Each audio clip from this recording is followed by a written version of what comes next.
Oh, hey guys, and we're now back with some more Lamplight City. If it does come up on the stream, there we go. For some reason it wasn't loaded up on the screen, which that was weird, but hey ho. So, I don't know how many more cases left in this game there is. I know we're on the one where the lady seems to have been burnt to death.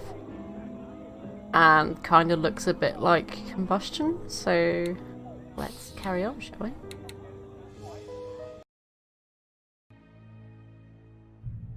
Okay, so this is where we left the two, I think, wasn't it? Nothing new to ask him about right now. Judging by these books, Miss Lathan was quite the fan of poetry. Let's just hope her taste was better than Madame Dupre's. No title. I doubt it's a diary. People rarely leave those things laying out in the open. Definitely too young to be Miss Lathan. Perhaps a relative?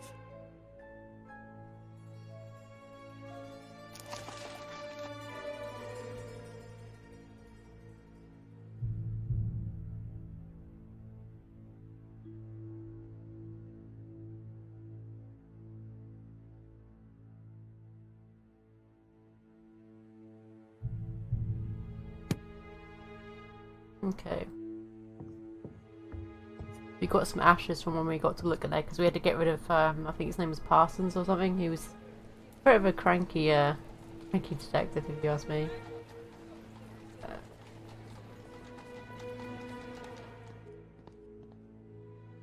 Oh, what is that?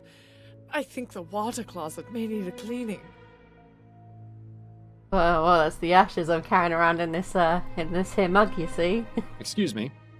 Ugh, get away from me, you horrid man. You smell like rotting flesh. You're not gonna make too many friends with those ashes in your pocket, Miles. Excuse me. Ugh. You're not gonna make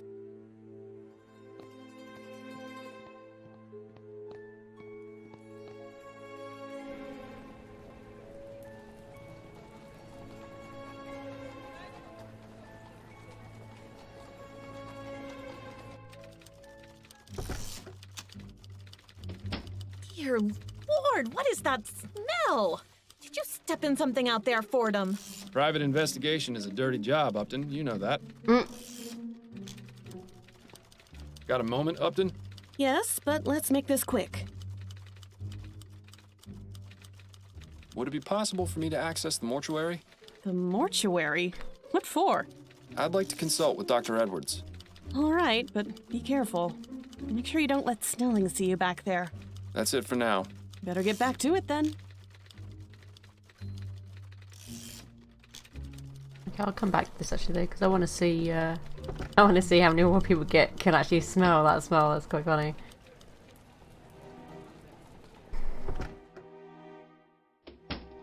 Ah, hello there. Are you here to drop off an article? No, actually, I'm a private investigator. The name's Miles Fordham.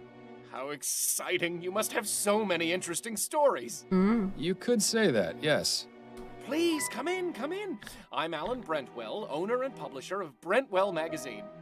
Pleasure to make your acquaintance. Goodness, what a stench. When did you last wash? Oh, that? No, I've just got these ashes of a burned woman in my coat. I see. I'm sure you've got your reasons for doing so. If you'd ever like to write an article about the experience, I'll be glad to take a look at it. empty. Too bad. Confessions of a Steam Addict by Ezra Bartley. I think I'm better off not knowing. For Whom the Bell Almost Tolled by Suki Snobs. Fascinating stuff. For the publisher of a sensationalist rag, Brentwell is awfully well read. Assuming he actually has read all those books, of course. I can only begin to imagine how many lurid and salacious articles are kept in those cabinets. Brentwell has a front row seat to all the horrible things he might want to write about in his magazine. I can only begin to imagine how...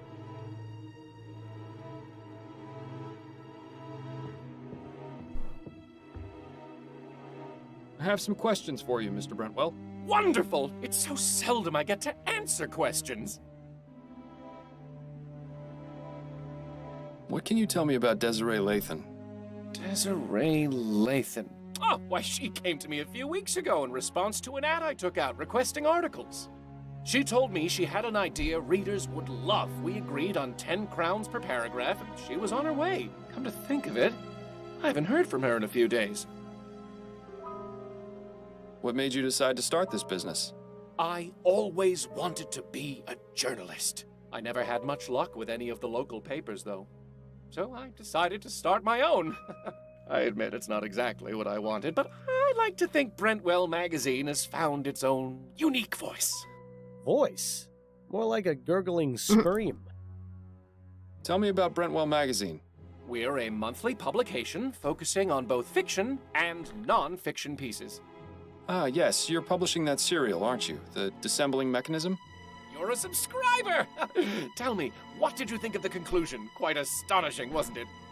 I haven't had a chance to read it yet, I'm afraid. Ah, then I won't say any more about it.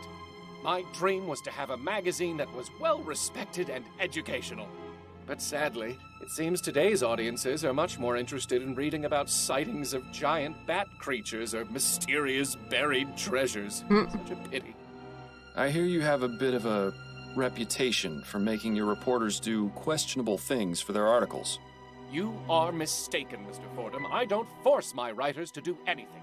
They seem to have this notion that the more extreme their research, the more authentic the articles will be. What sort of extremes are we talking about here? We had one writer who attempted to heighten the sensation of fear she wanted to express in her story. Damn near decapitated herself by sticking her head through an opening at the clock tower at St. Denis Cathedral. Ugh. Thankfully, she made it out alive. Jeez. Would have been quite the predicament if she hadn't. Especially considering that was our most popular article last year. Oh, people have such odd taste. Were you aware that Miss Lathan is dead? What? No, I had no idea. What happened? I'm not exactly sure. She seems to have burned to death under mysterious circumstances. Mysterious circumstances? Most of her body was burnt to ash, but there's very little fire damage around her. It's as though she herself just caught fire. Oh, that sounds positively ghastly. Oh dear. Is something wrong? I just remembered. The article she was writing. Dear God. I hope she didn't go too far with her research. What exactly was Desiree's article about? Human combustion, I I'm think. not entirely sure. She merely came to me with the proposal. She didn't tell you what that idea was? She did, but I wasn't sure what to make of it. Please, Mr. Brentwell, stop stalling and tell me what she was writing about. It was about spontaneous human combustion. What do you know about spontaneous human combustion? That's the thing. I don't know very much at all. It sounded interesting enough. That's why I accepted Miss Lathan's proposal to write the article about it. But what do you know about it? Only that it's a mysterious phenomenon in which a person catches fire spontaneously and burns to death. It sounds exactly as you described Miss Lathan's condition. Do you know what Miss Lathan's research on the subject involved? Only the one contact I gave her, a Miss Angela Maxwell at the Spectre Society in Gascon. Back to there again, I guess, right? The Spectre Society, huh? Shouldn't be surprised to hear that You saw name that in a again. book there Are from a you previous a member? case. Actually, I am. Then I suggest you do some research there. There's bound to be something relevant in that curious library of theirs. Thank you. Perhaps I will. Thanks for your time, Mr. Brentwell. The pleasure is all mine. No doubt he's going to make an article about her dying now or something. You know. Useful for getting to those hard-to-reach places. In my case, that's everywhere.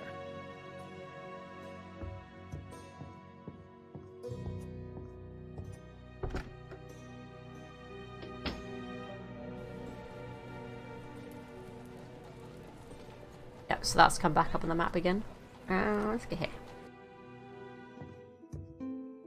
Welcome back, Mr. Fordham. Oh my. I sense the foul stench of the tomb. It must mean a spirit is trying to make contact.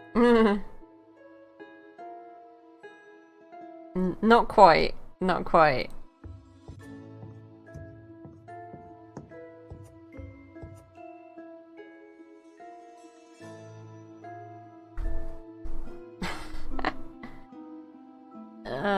Where is it? Oh, yeah, I see it. This one, the Mysteries This all sounds strangely familiar, but spontaneous human combustion can't be real, can it? Then again, sometimes the simplest explanation is the correct one. Okay, so according to this, the victims are chronic alcoholics. They're usually elderly females, which that's 2 of them, isn't really. Hands and feet usually fall off, which is what we kind of found. The fire has caused very little damage to things around the body. Yep. The residue of greasy and fetid ashes left behind, which is exactly what was left behind. So they believe it's a product of alcoholism. So because they drink too much alcohol, boom, your body goes whoosh. Which kind of seems a bit strange, don't you think? I mean, I know alcohol can be flammable, but wow.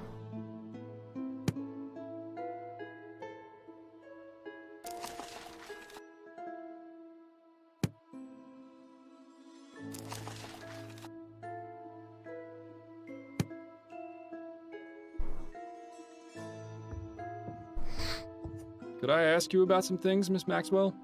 Certainly, darling. Are you familiar with a woman named Desiree Lathan? Yes, she came to see me just last week. She told me she was doing research for an article she was writing for Brentwell magazine. What sort of research? She asked me a few questions and looked at my books. That was all. She wasn't here for very long. And what was she researching? Something about spontaneous human combustion, I believe.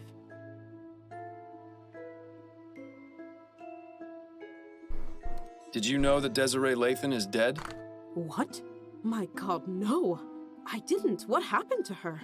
She was found burned to death in her bed. How awful. You have any idea how this may have happened? There are a number of possibilities, but if she was in the middle of researching spontaneous human combustion, and then to have this happen, it can't be a coincidence. Are you suggesting she herself was a victim of spontaneous combustion? One need only compare the circumstances of her death with the facts, darling. She can't be serious, can she?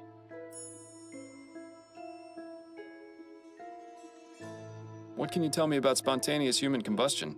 I'm not overly familiar with the subject, but I do have a book about it on the shelf back there.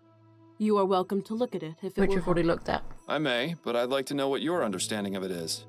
Well, I believe it is when the human body inexplicably catches fire and burns. It usually occurs among elderly women who drink to excess, and very little fire damage is caused around the body. That's really all I know, darling. It's not a very agreeable subject for study now, is it? Thank you for the information. It was very enlightening. It was my pleasure, darling.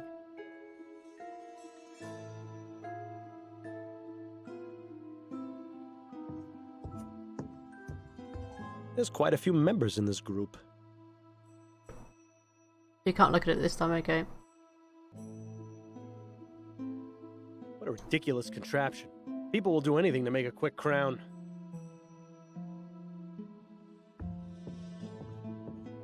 I think I've seen one of these before. What does it do? It's a spirit board. We use it to contact spirits, and they in turn spell out a message with the letters on the board. Well, I've got a message from Miss Maxwell if she ever tries to use a spirit board around me.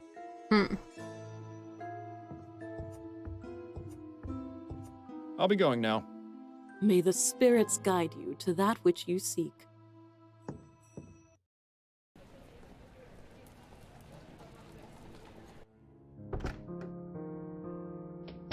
I'm here.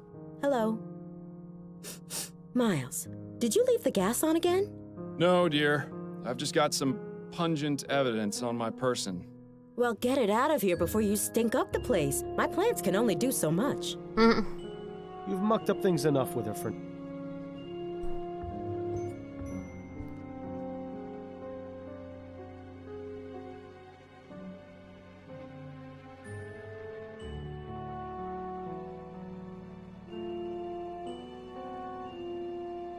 I shouldn't be gone too long. Take care of yourself out there.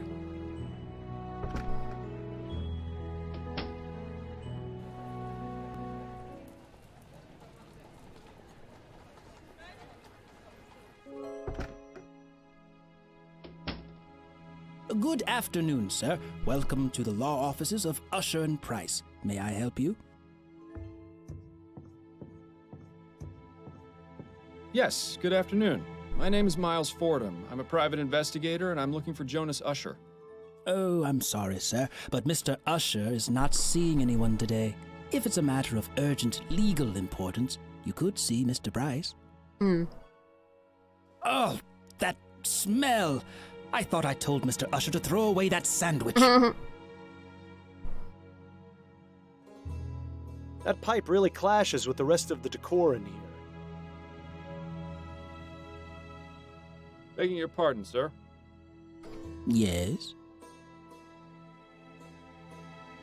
If I may ask, what is the reason for Mr. Usher's refusal to see anyone today? He has a rather important trial starting tomorrow, and doesn't want to run the risk of falling ill. Falling ill? Mr. Usher is very particular about his health. Very particular. I see.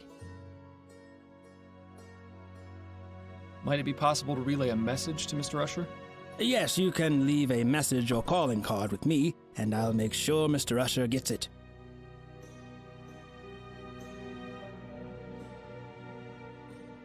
Sir, it is of the utmost importance that I speak with Mr. Usher.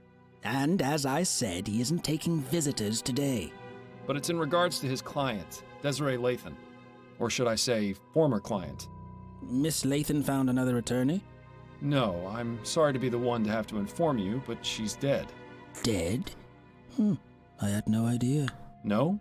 It was in today's newspaper. I haven't read it yet. Mr. Usher forbids it in the office. But surely he's read it, just because he forbids you reading the paper in the office. No, I mean he forbids the presence of newspapers in the office. He fears they bring in outside germs. Okay. I see. In any case, if He's a what you say is germaphobe. true, I'll need some sort of proof. I suppose just bringing in a copy of the newspaper is out of the question, then. We'll have to find another way. You said you wanted proof of Miss Lathan's death? Well, these are her ashes. Oh, what is wrong with you? Get out of here this instant, or I'll have you arrested. What the hell were you thinking, Miles? Have you gone insane?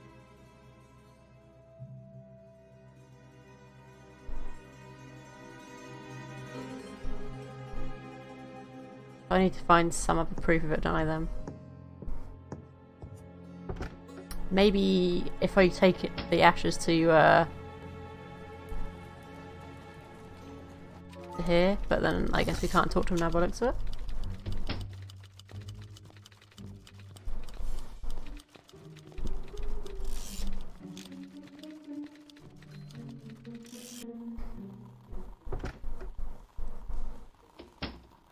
Dr. Edwards' lab was always a fascinating place to learn about death. A bit less so now that I'm quite the expert. Oh, did I miss cleaning up some bit of that last corpse? Oh, Fordham, what brings you down here? Hello, Edwards. I was wondering if I could pick your brain. Yes, of course. There's one in a jar over there, and I may have another one around here somewhere. That coroner humor never gets old, does it? Anyway, let me know what you want to discuss. This fellow's not going anywhere.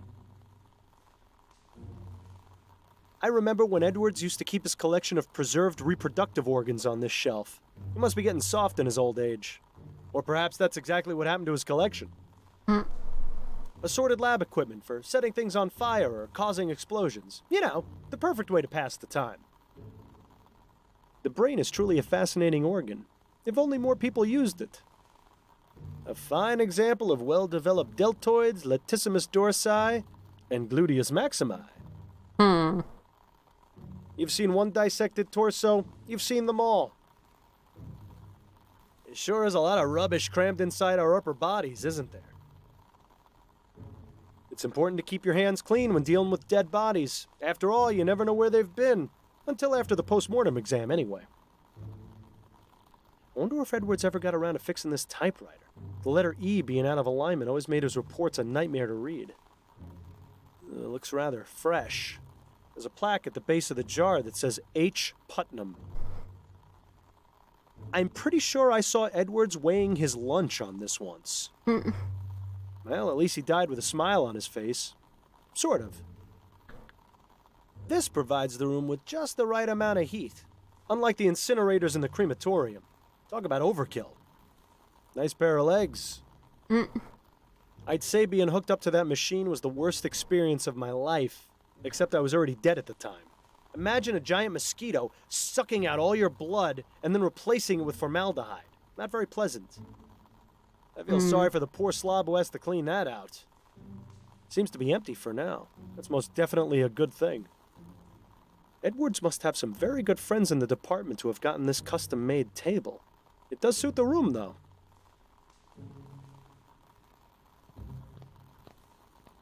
Pardon me, Edwards.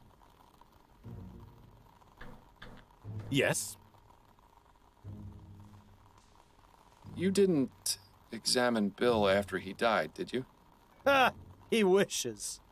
No, there was nothing inconclusive about his death. He died from impact after falling from the roof of a building. Why? Was there something else I should have looked into? No, I was just curious. As fond as I am of Edwards, it would have been a bit much for him to go poking around my insides. So, Snelling got promoted to chief, did he? Yes, not too long after you left. Personally, I think he took advantage of your situation to change things around here. Was it really that much of a shock? Bill and I weren't exactly the most well-liked detectives on the force. But you were respected. You two solved over 350 cases in 15 years. You were an institution. Damn right we were. It's so easy for people to resent their more successful peers. Ah, Edwards. Nice to know someone missed us. Keeping busy down here, Edwards? Oh, you know me. I've always got my hands in someone. Edwards always did have a way with words. This postmortem was just a formality, really.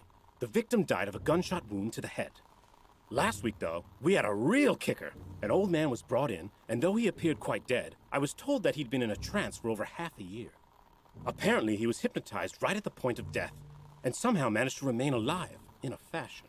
In any case, when I began performing the exam, his entire body decayed into a putrefied mess within minutes. It was fascinating. Should That you is really kinda be giving me gross. these details, Edwards? Oh, hell, I don't mind telling you, Miles. It's not like you're going to go tell Snelling. Besides, you're the only one who's come to see me all week. Dead people make lousy conversationalists.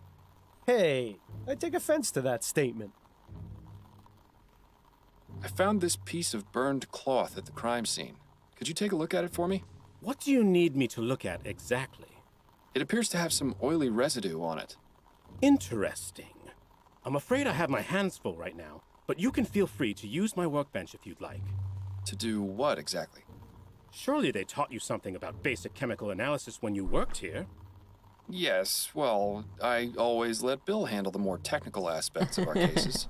A real pity I'm not around to help you anymore, isn't it? But I'll have a look and see if something comes back to me. I've got these human ashes from a crime scene. Straight to the point. I knew I liked you for a reason, Fordham.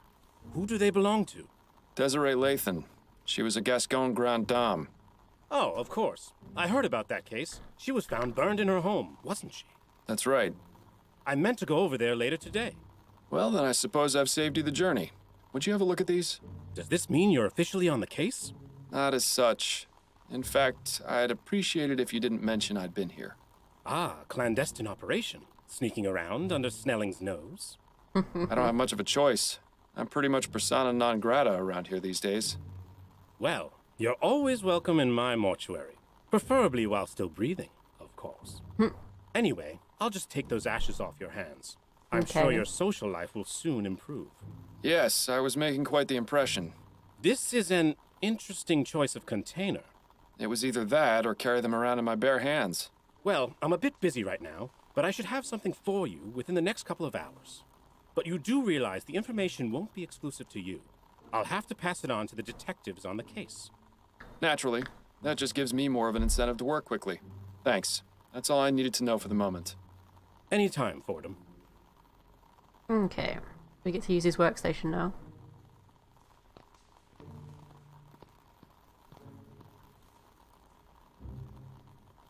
It's been ages since we got to do any type of chemical analysis. This will be grand! Dr. Edwards, could you remind me what it is I'm meant to be doing? Yes, of course. Go ahead and get as much of that oily residue from the cloth into the petri dish. Good. Now add some of the chemical reagent in the red bottle to the dish.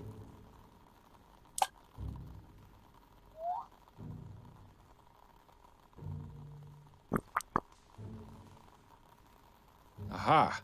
The oil turned orange. Yes! The reagent has caused a chemical reaction and changed the oil's color. Isn't science fun? Quite. But how does this help me? I have some samples of the most common types of flammable oils on the shelf. Go ahead and add them to the test tubes. Good. Now simply check each one with the reagent to see if you can find a match. And if I don't find one? Then I suggest going out and looking for more oil samples.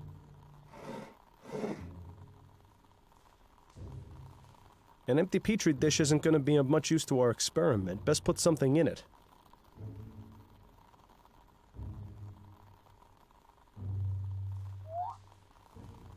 We need to get like an orange oil, I'm guessing?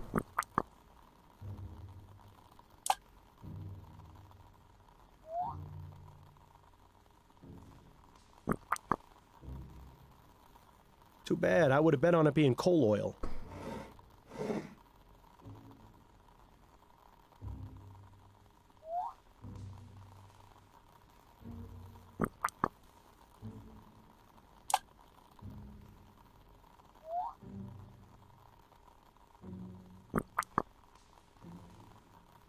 So much for kerosene being the culprit. Whale oil, maybe?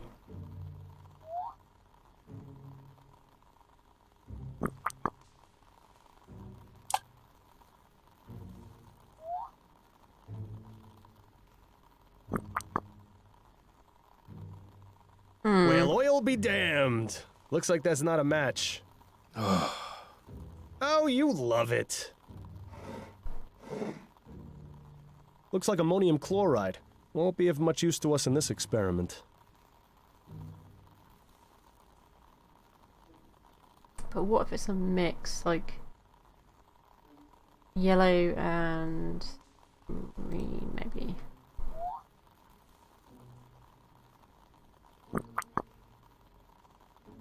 Better dispose of the sample currently in the They can't mix both then.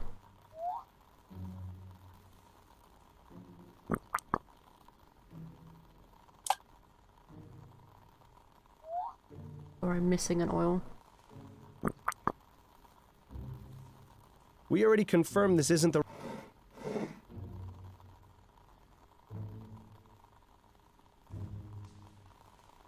I remember when Edward... Or perhaps that's a... I don't think the...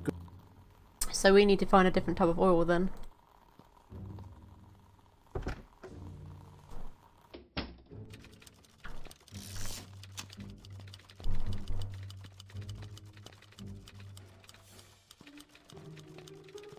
Got a moment, Upton? Yes, but let's make this quick. That's it for now. Better get back to it then.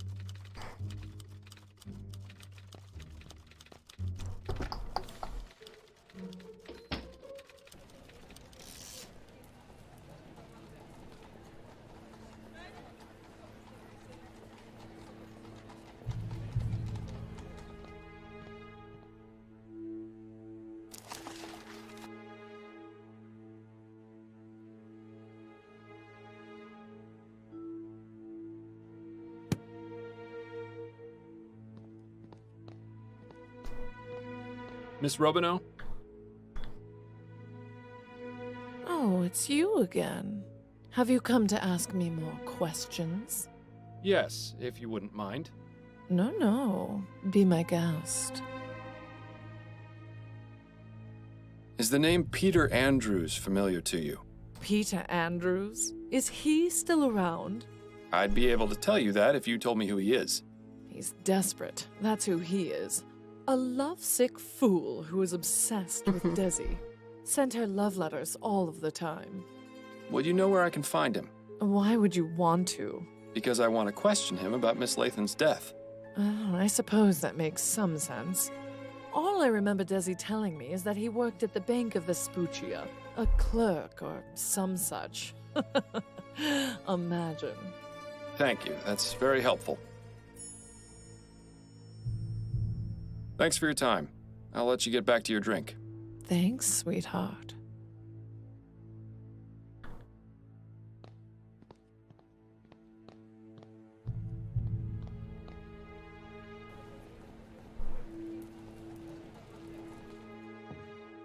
Mr. Fordham. Ah, Mr. Dupre. Good to see you again. Is all well with you? Absolutely. Everything is wonderful. Because of you, this city has finally seen Laura Dupre for the monster she is. I cannot thank you enough.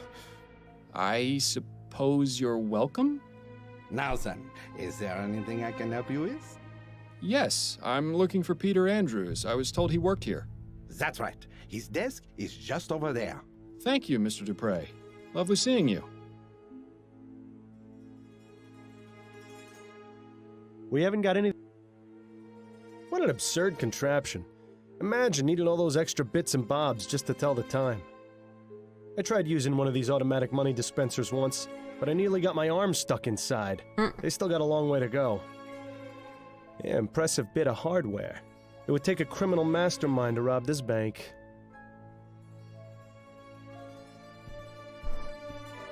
Mr. Andrews. Yes?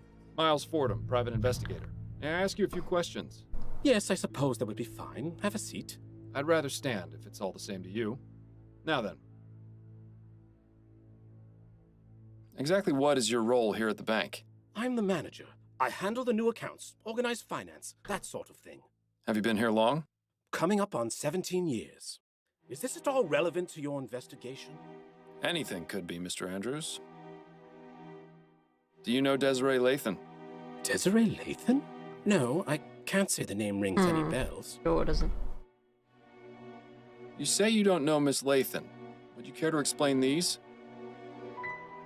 Why are they crumpled up? Did she throw them out? And why do you have them? I just love catching people like this. Relax, Mr. Andrews. Let's take this slowly. Now, I can assume by your reaction that these are your letters? Yes, they are. So why did you lie about knowing Miss Lathan? I promised my wife I would cut off contact. But you clearly didn't. The most recent letter is from 2 weeks ago. Did she hire you? Your wife? No, that's not why I'm here. Ah, well, that's somewhat of a relief then. So your wife knows about your correspondence with Miss Lathan? Well, I don't know if you could really call it correspondence. Desiree never wrote back. But yes, Peggy, that is to say, Margaret found out shortly after we married. Exactly how many letters did this bounder send, I wonder? At first I tried to make it out that she was just a friend, but she found one of the more intimate ones while I was writing it. I see. And what was her reaction? What do you think? I still have the scar from the glass that she threw at me. You're still married? Oh yes. Margaret comes from a very strict Catholic family. They would sooner she die than divorce. It hasn't been easy. She makes sure to take full advantage of the situation. Always buying herself the most expensive jewelry and spending a fortune on food for those wretched cats. I swear, they're better fed than I am. Where might I find Mrs. Andrews? I'd like to speak to her. Our house is at 713 Longfellow Street, just at the edge of Gascon. But I warn you, it's a goddamn menagerie she's got. I'd stay away if you're averse to being covered in animal hair. I'll take my chances. Were you aware of Miss Lathan's death? What? Desiree is dead? No. She was found burned to death in her bed. You're lying. You have to be. I'm afraid I'm not, Mr. Andrews. Oh, Desiree. Do you have any idea who might have wanted to kill her? No, she was a marvelous woman. Well, I'm sorry to have to be the bearer of bad news, but at least you won't have to worry about writing any more letters. That isn't funny, Mr. Fordham. Yes, it was. Don't listen to him. Thanks for your time, Mr. Andrews.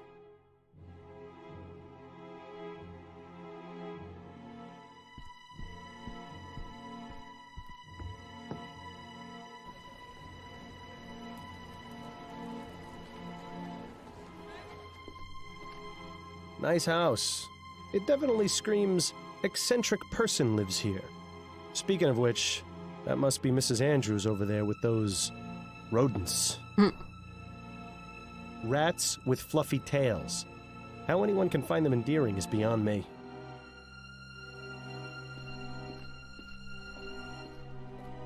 Excuse me, Mrs. Andrews? May I help you? I'm Miles Fordham, private investigator. I was hoping you could answer a few questions. All right then.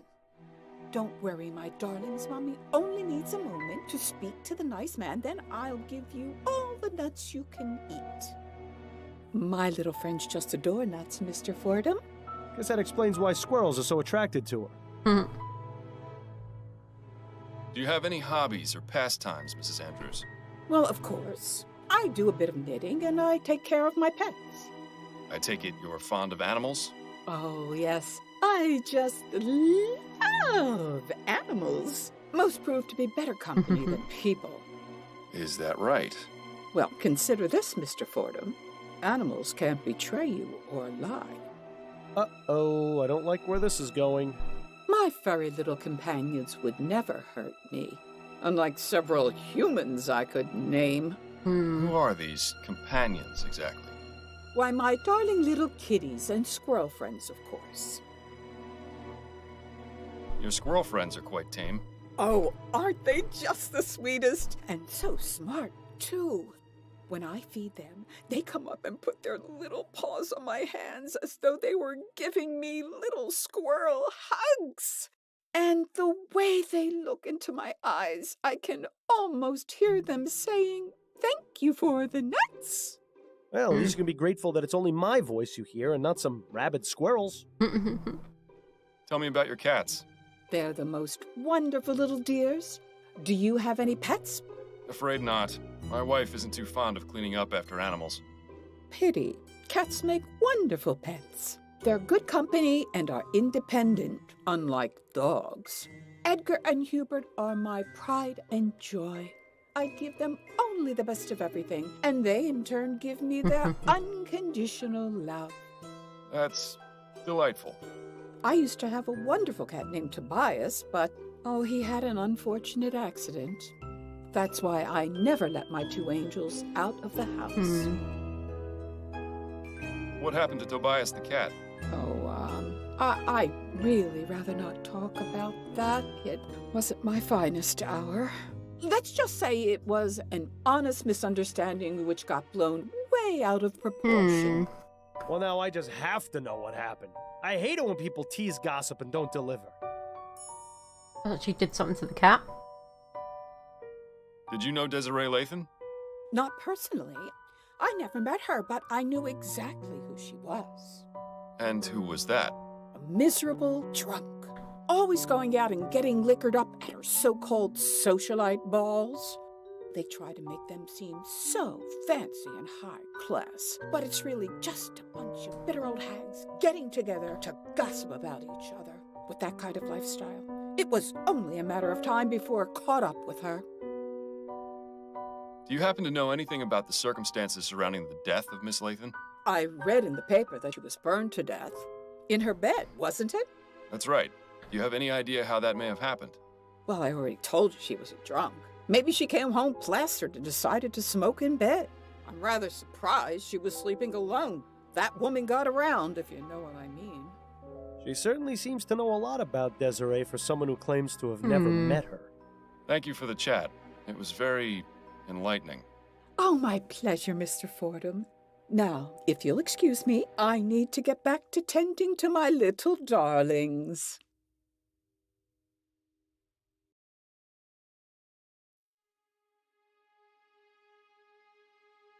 There's nothing else here I can do, so...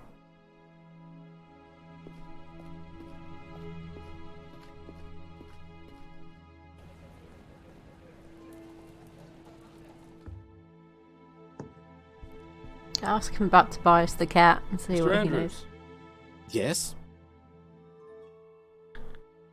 Is there anything you can tell me about your wife's old cat, Tobias? Oh, God. There's a name I was hoping never to hear again. She loved that cat. I'm sure she would have married it instead of me if she could. Mangy little bastard was always leaving a mess and knocking things over, but he was Peggy's little angel. Then one day I'd had enough, so I let him outside, and... Yes? The stupid thing managed to get itself killed! Then things got ugly. How so? Peggy got a bit carried away, and... Well, let's just say I never imagined a cat could earn someone a criminal record. The plot thickens. Or perhaps sickens. Thanks for your time, Mr. So she's Andrews. got a criminal record, or he's got a criminal record?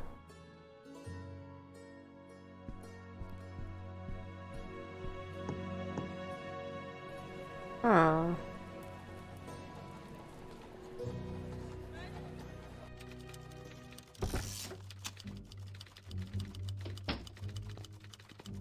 Got a moment, Upton? Yes, but let's make this quick.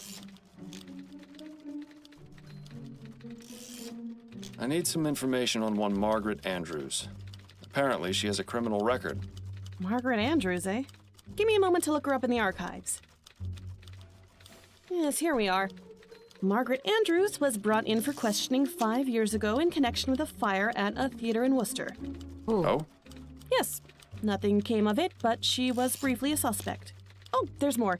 She also had a prior conviction for arson. You don't say. The file says she set fire to a cab after the driver ran over her cat. She served 6 months in prison for that. This was back in 1835. Fascinating. Thank you for your help, Upton. This has been extremely valuable. So, Margaret Andrews has a jealous streak and a penchant for setting things on fire. Seems a likely culprit to me. That's it for now. Better get back to it then.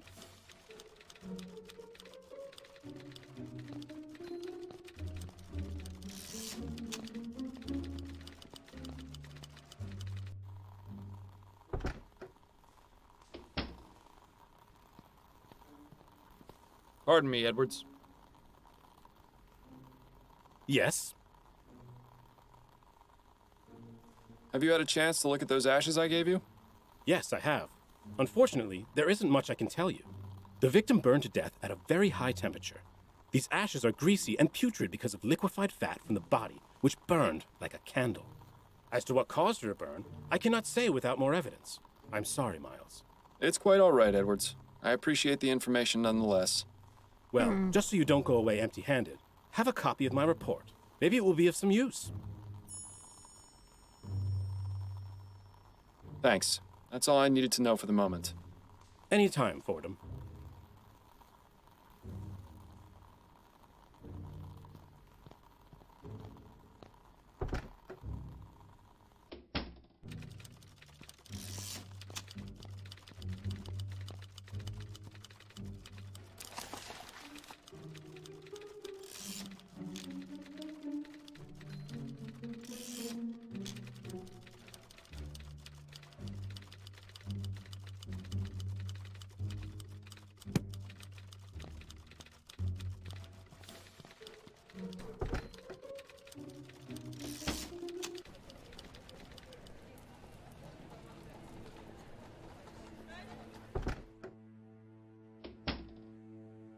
I don't think this really...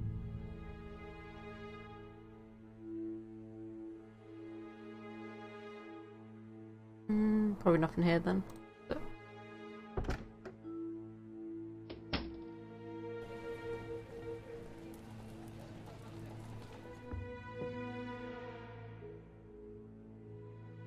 You have to hand it to her.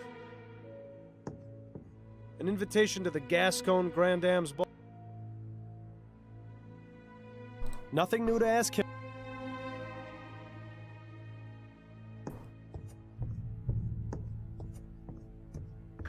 I'm afraid I need to have another look inside Miss Lathan's room, Officer Kane. All right, but please be quick about it.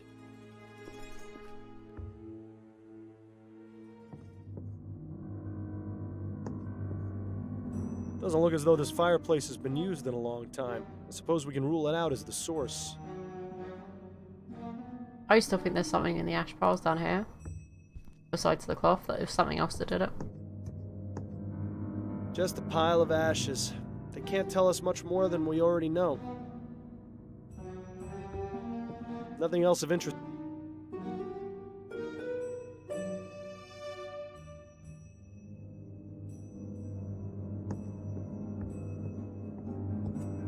Nothing else of interest in there. Miss Lathan's half-written article about igniting the fires within. Pity we'll never be able to know how it ends.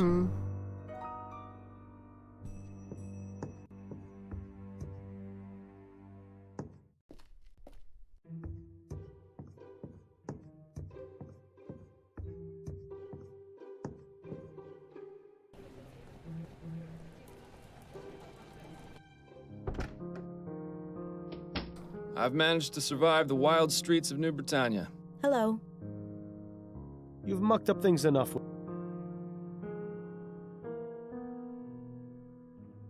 It's been so long since...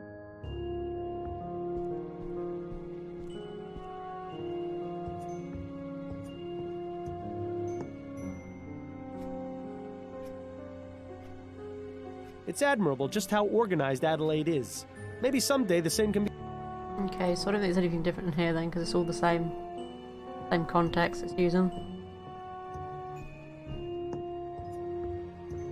Have a lovely day, Addie. Good luck.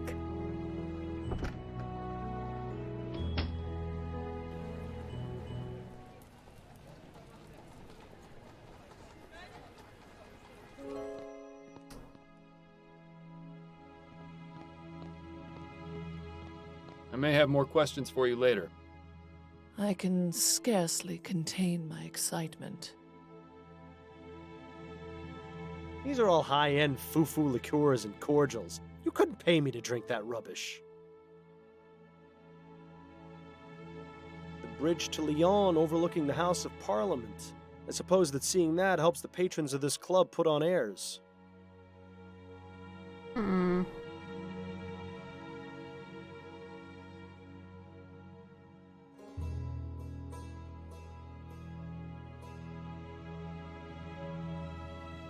Doesn't seem to be anything else I can click on here. I think it's weird that it tells me to investigate it, but nothing else here, so...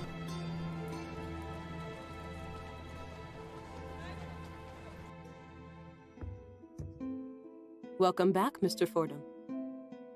I don't think there's anything she can help with right now.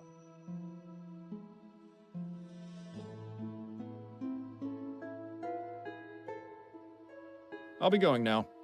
May the spirits guide you to that which you seek.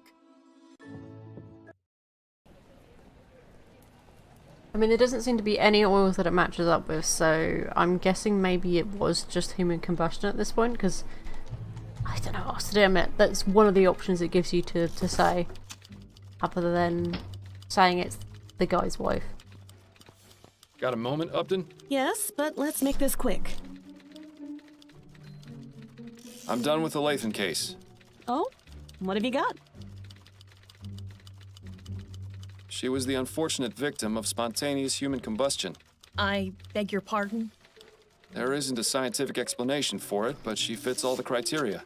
She was an elderly woman, she was known to drink excessively, and the way her body burnt is consistent with all previous accounts of spontaneous combustion. Add to that the fact that very little around her was damaged by the fire, and you've got a textbook case. You know, I heard a few of the officers talking about a demon getting into her, but I had no idea it was an actual documented occurrence. Well, this is certainly one of the more unusual explanations we've had, but I'll pass it along. Although I'm sorry you won't be able to gloat to Snelling that you solved the case before his detectives did. I can find other means of amusement, I think. Good work, Fordham. As usual, I'll send anything else your way as soon as I get it.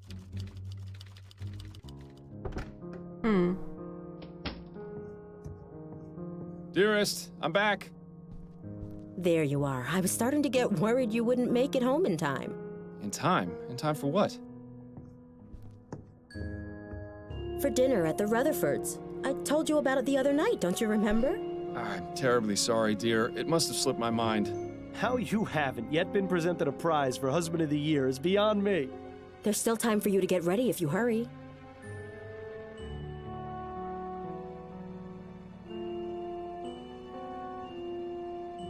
Why don't we spend a nice quiet evening in together?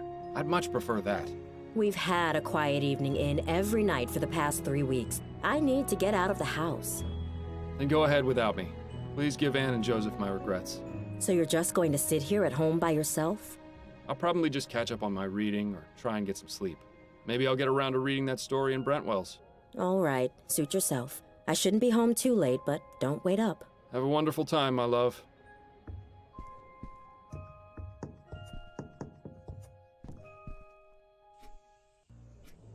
Ah, alone at last. If only I were. Careful what you wish for, Miles. You just might get it. Seeing as I won't, I think another trip to the Angels in order. Oh, you're gonna break your word in addition to lying? That's bold. Nonsense. I'll be home in no time. It'll just be a quick drink to calm my nerves and get you out of my hair. I think I need a machete for that fool. Very funny. So, that last case was really something. Spontaneous combustion. Who would have thought? You might want to take it easy on the drinking, Miles. Don't want you randomly catching fire, too. You're not listening to me, are you? Oh, right, you've had 2 drinks already. Fine, I'll just see myself out. Copper for your thoughts, Miles? I was just thinking about my wife. I've been letting things get to me and, well, I haven't been entirely fair to her. I'm sorry to hear that, friend. You know, I'm always here to listen. Indeed, and I appreciate it, but I've dug my own hole. I'm the only one who can get myself out of it. One last gin for the road? Ah, hell, why not?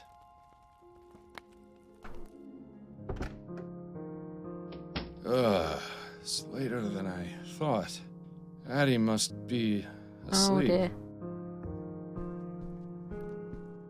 Nope. Miles, I thought you said you were staying in tonight. What happened to you? Nothing. I went out for a bit and lost track of time. Miles, you're dead drunk. No, of course I'm not. Oh dear. Don't you dare keep lying to me, Miles. It's obvious. I can smell it on you. But I'm not drunk. I only had 2, I think. I don't care how many you had. You promised me this wouldn't happen again. Where exactly did you go tonight anyway? I was at the Angel. The Angel? But why would you go there? I suppose I was just trying to relive the old days. So why didn't you tell me you were going? I don't know. Miles, this has to stop. First it was that sleep medicine, now you've started to go out drinking yourself into a stupor after you explicitly promised me you wouldn't again. It's clear that you've been keeping something from me and using drugs and drink as a way to avoid dealing with it. No, really, it's just... No, Miles. I'm tired of the lies. I heard what you said when I came home from my appointment with Mrs. Lefebvre. God forbid Adelaide ever find out about something. I wanted to think I'd imagined it, so I let it go, but I've come to realize just how wrong I was. Addie, please. Enough. No more excuses, no more lying. I just want to hear the truth. What is it you're not telling me? I can't tell you, Addie. I'm sorry, but if I do, you'll think I'm crazy. Do you know what I think is crazy, Miles? The fact that you think it necessary to lie to your own wife. Am I to believe that for all these years you've never felt you could trust me? Of course not. It's just that this is different. A lie is a lie, Miles. And the bottom fact is you've been lying to me for months. Perhaps I was too naive or too distracted to see what was really going on, but you finally opened my eyes. This can't go on. I refuse to let it go on. What are you saying? Get out, Miles, and don't come back until you're ready to tell me the truth. Addie, you don't mean that. I do mean it, Miles. I don't care where you spend the night, but it's not going to be here. If you ever decide you want to tell me what's going on, I'll listen. Dun, dun, dun. But until then, just go.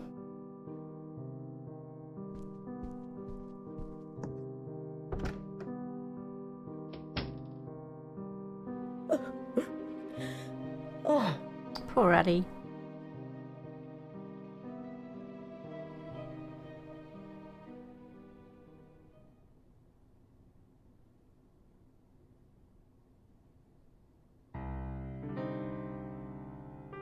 Take me away from all my troubles. So far away from all the worries in my life. Who in the ether is calling at this time of night? There's a woman who's casually playing on the piano. Oh, Miles! Please come in. It's so nice to see you outside of work. Oh, I get a hug and a kiss? Is that how it works now? You put up your rough and tough attitude, but I know deep down you're really a kid. Upton, are you drunk? No, of course not. I admit I like to have a glass of wine or 6 to unwind after work, but I can hold my own. Well, I'm glad you're not, because I am. Wait, what's going on? Is everything all right? No, I'm afraid I've made a mess of things at home. Addie threw me out. Oh, Miles. I'm terribly sorry to hear that. Not as sorry as I am, believe me. What happened? It's really not worth getting into. Let's just say I need to figure some things out about my life. Don't we all? Constance, I hate to impose, but... Of course you can stay here, Miles. As long as you need to. Thank you. I won't need much space. That chair in the corner should do nicely. Are you sure? You won't be uncomfortable? I've slept in worse places, believe me. All right. Well, I should probably be getting to bed. Early morning tomorrow and all that. Of course. Have a good night, Upton, and thank you again for letting me stay. Not a problem. Good night.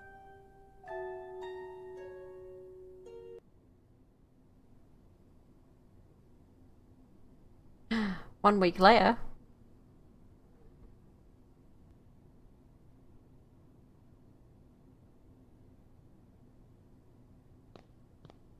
Election night. The perfect opportunity to switch out one rich swindler for another. Don't know why you're wasting your time. It's not as though the Prime Minister actually does anything. It's oddly quiet in here. Maybe my mustache drawing campaign had an effect after all. Good evening, sir. Are you registered to vote? Yes, I am. Here's my registration card.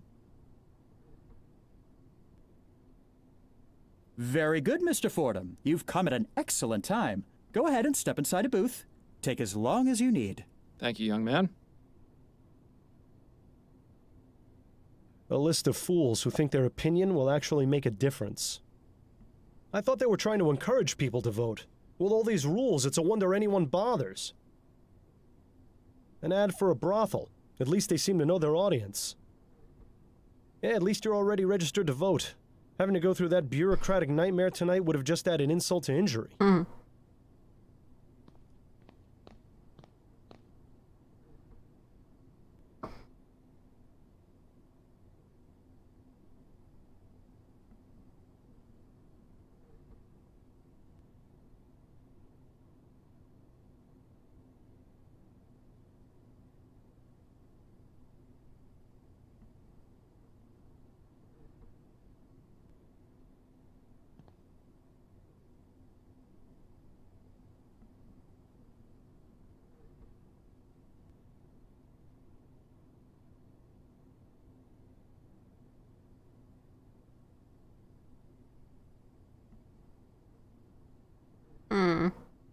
Okay.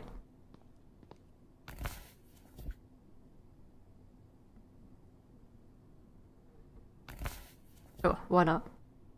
Well, that's taken care of. Thankfully, the Angel isn't a polling place, so we can still have a nice quiet evening.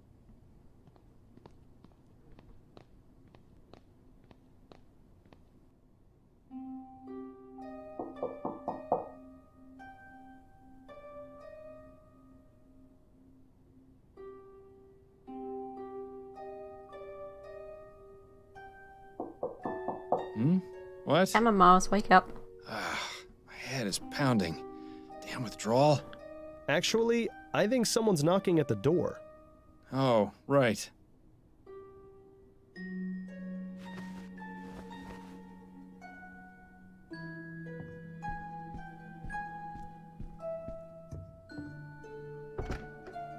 Good afternoon, miss. If you're looking for Miss Upton, I'm afraid she's not in right now.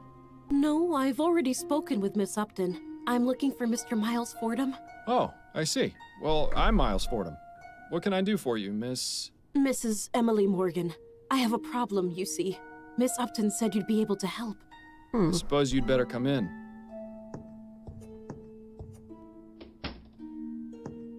So, what seems to be the trouble? It's my brother, Ronan Lespay. He was murdered 4 nights ago outside a tavern in the Chum.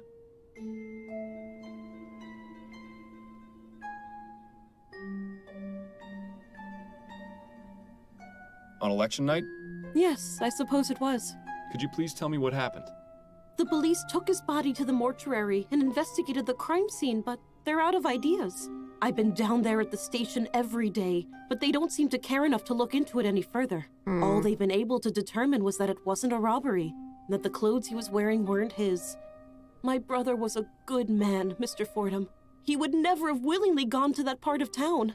I need to know why he was murdered, and I want whoever did it to pay for it. Very well, Mrs. Morgan. I'll take your case. So he might have been let Thank you, out there? Mr. Fordham. I just need to know where your Under brother false was killed, circumstances. and where I might be able to contact you. He was found outside the Silent Raven. It's on Alewife Avenue, on the west side of the Chum. Here, take this. It's a photo of Ronan. It might help your investigation.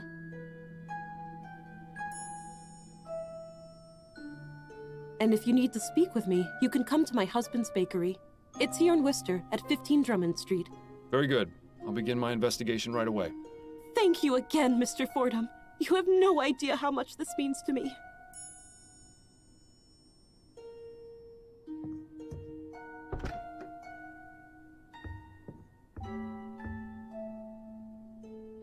Well, this case has our names written all over it. Maybe it'll be good practice for finding the man who caused my death, eh?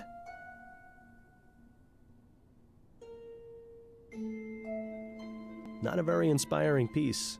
Hell, I could probably paint it better. Mostly cookbooks. Yeah, at least you won't have to worry about starving while you're staying here.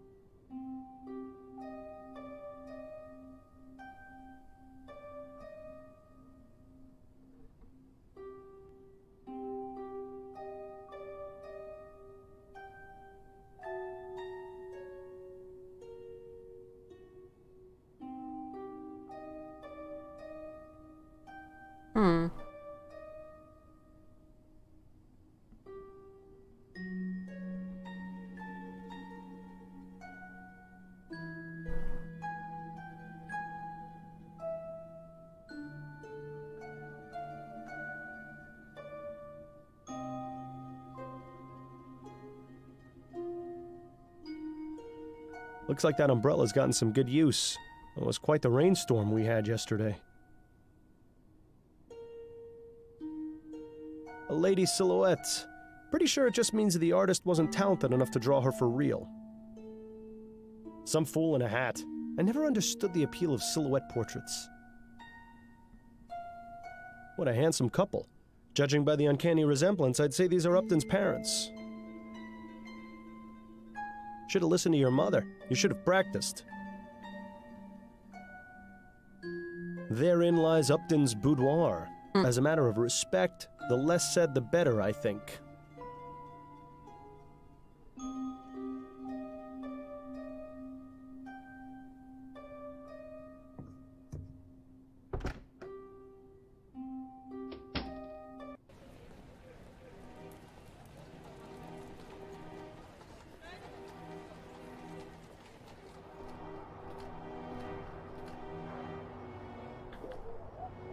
To think, in an instant, a man's life can be reduced to some scribbles on the filthy pavement. Now's not the time to get poetic, Bill. What a mess. These advertisements are all at least 10 years out of date. It's an ad for whiskey.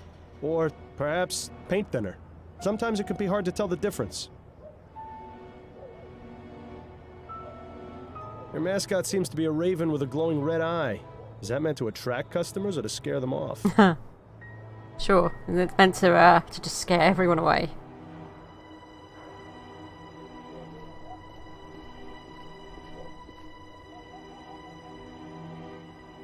Yesterday's rain has made the water level rise significantly. What if there's something in there? Or does it look like there's something resting at the bottom of the drain? If there is, I have no way of getting to it through the drain cover. We need to get these bits off, I guess. Securely fastened, unfortunately for you. If only there was some way to undo these bolts and remove the drain Which cover. there probably is. I just gotta find it, right?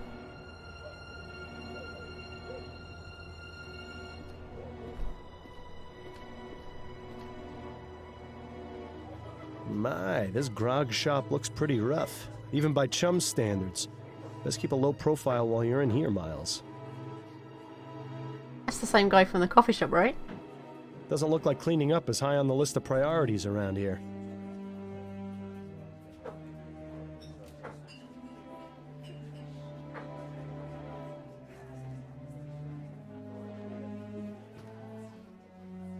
They don't seem to have much variety in their beer selection.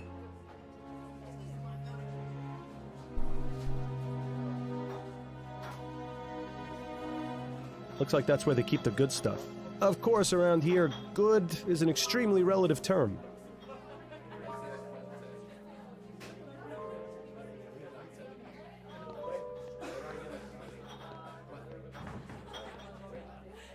Excuse me, barmaid? Hi, what do you need?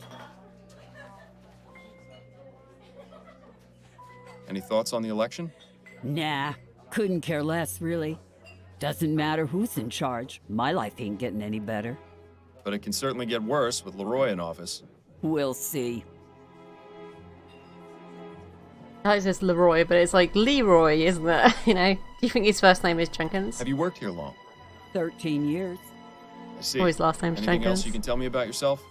I ain't the friendly type. Right. Understood.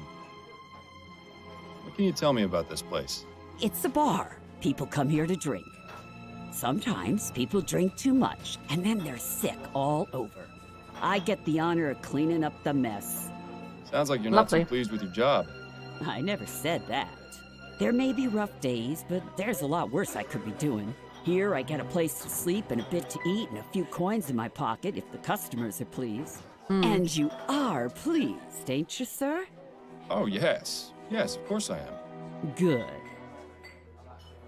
Where might I find the landlord? You won't find him anywhere. He doesn't come around here more than once a month. Were you working on election night? Pal, I'm here most every night. So that's a yes, then? Christ on a cracker, you ain't too bright, are you? Yes, I was here on election night. There's no need to be rude about it, madam. You know a man named Ronan Lespay? Nah, never heard of him. He was killed here 4 nights ago. The man in this ferrotype. Oh, that one. Well, I never saw him before that night, and I didn't talk to him. You with the police or something? No, not at all. I'm just trying to help his sister find out what happened. So are you done with the questions? Can I get you a drink or what? Yeah, she's a shrewd businesswoman. You at least have to give her that. Tell me what you know about the murder that took place outside on election night. Listen, chum, do you know how busy we were that night? This was a polling place. We had gents coming in and out for hours, not to mention the regular clientele. I was up to my ass in drink orders and was running the shift all by myself. Had to break up God knows how many fights, too. So you'll excuse me if I didn't exactly notice something that happened out on the street. Did you at least hear the gunshot? No, I didn't. You try distinguishing a gunshot over a room full of rowdy voters. It ain't gonna happen. You mentioned regular clientele. Who are they? Oh, we get plenty of regulars in here. Too many to name. Which of them were here on election night? Let me think.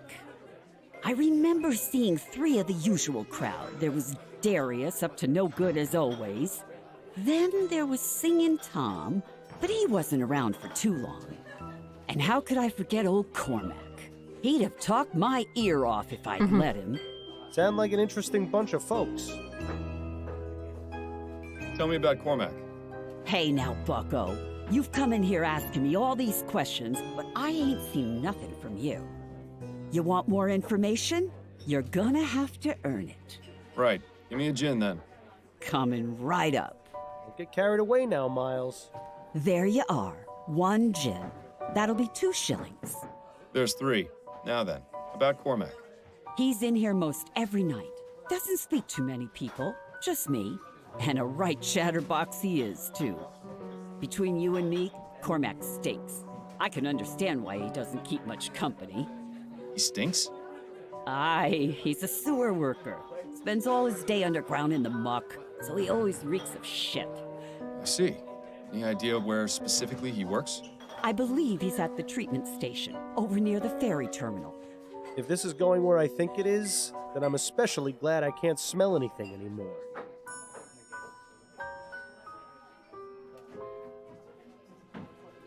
Who is singing Tom? Ah, Tom. Not sure what his surname is, but he's in here about twice a week. We call him Singing Tom because he leads the church choir. Is that right? Which church? Oh, I haven't a clue. Never really cared to ask. Does he associate with any of the other regulars? I've seen him talking with Darius a few times. They seem to be on friendly terms. Okay. What can you tell me about Darius? Now that man is trouble. I've had to throw him out a few times. Why do you say he's trouble? His mind's affected by the poppy seed. He can be gentle as a kitten or fly into a rage at a moment's notice. When he gets rowdy, he gets chucked. I see.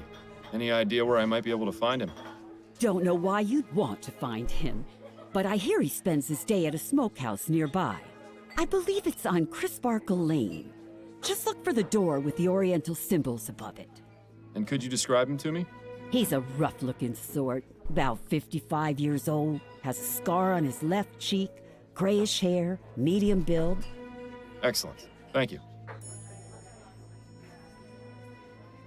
I appreciate you taking the time to chat.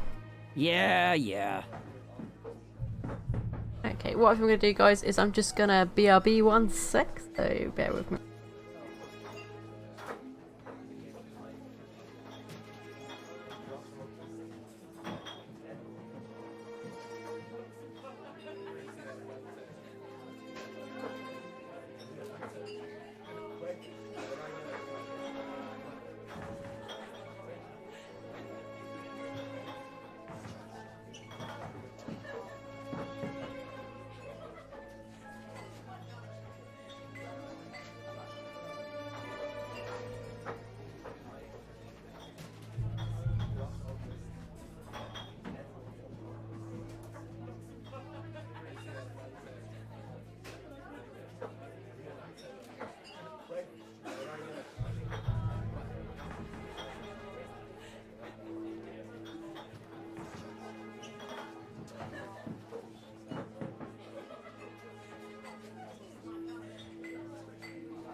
And I'm back. Right, so we know 2 of the regulars talk, but 1 doesn't, so we might better find the other one's location by the guy called was it Darius?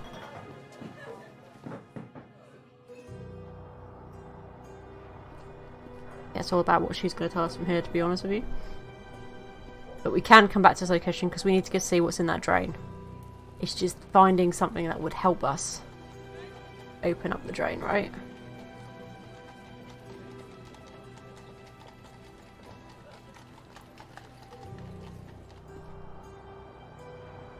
When she said the poppy, I'm assuming it's like, is it opium, I think it was, that came from the poppy? I wonder how many layers of advertisements you'd have to cut through before getting to the wall. Crisparkle Lane. Nothing crisp or sparkly about it. I can't make heads or tails of it, but I'll bet you 10 crowns it doesn't say welcome.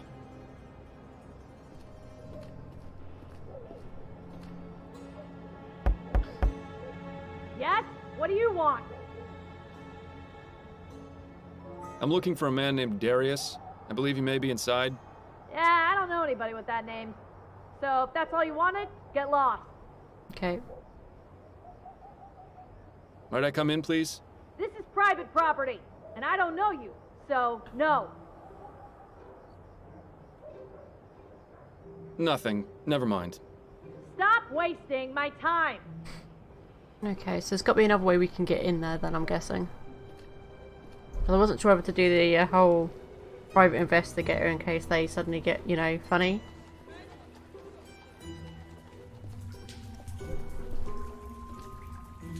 So this is what it's come to, eh? Braving the stench of human waste in hopes of finding a lead? Just make sure you stay away from the edge. Handy to know where you are. But why would anyone actually travel around the city this way? Some sort of water treatment device would be my guess. For all I know, it could just be a fancy boiler for tea. Another mysterious device. I was happier not knowing all this went on after I used the commode. I hope those aren't full of what I think.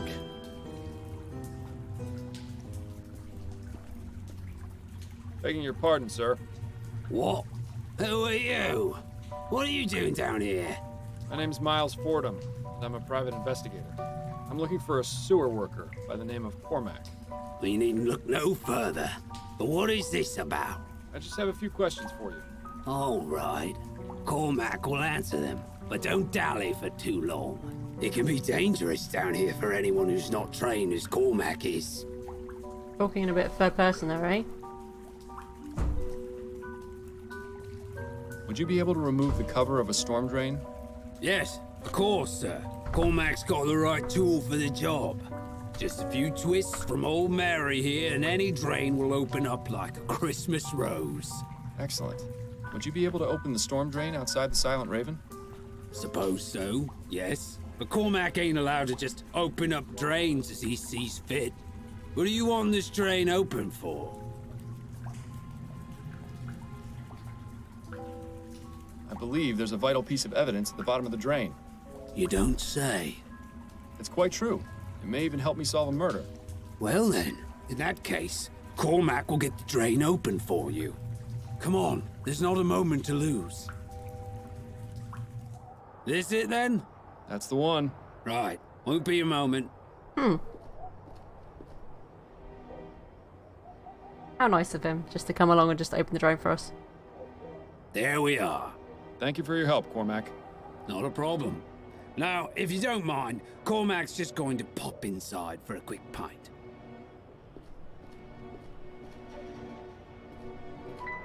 So strange he keeps talking about himself in the third person, you know? Detective work is a dirty job, but someone has to do it.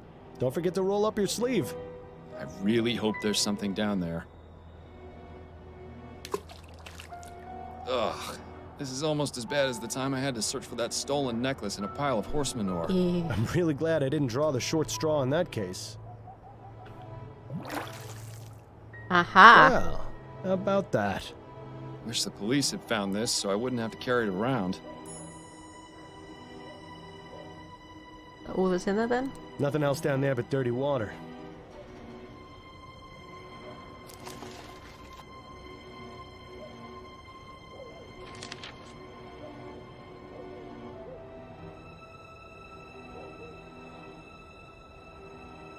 I wonder if that could potentially be the murder weapon then.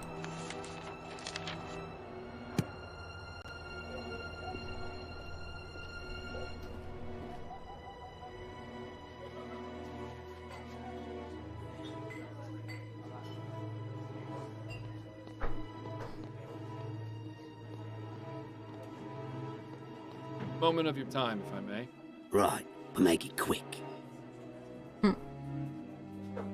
You know a man named Ronan Lespay? Cormac knows few men. People don't much like talking to a man who spends his days in the sewers. Can't really blame him for it.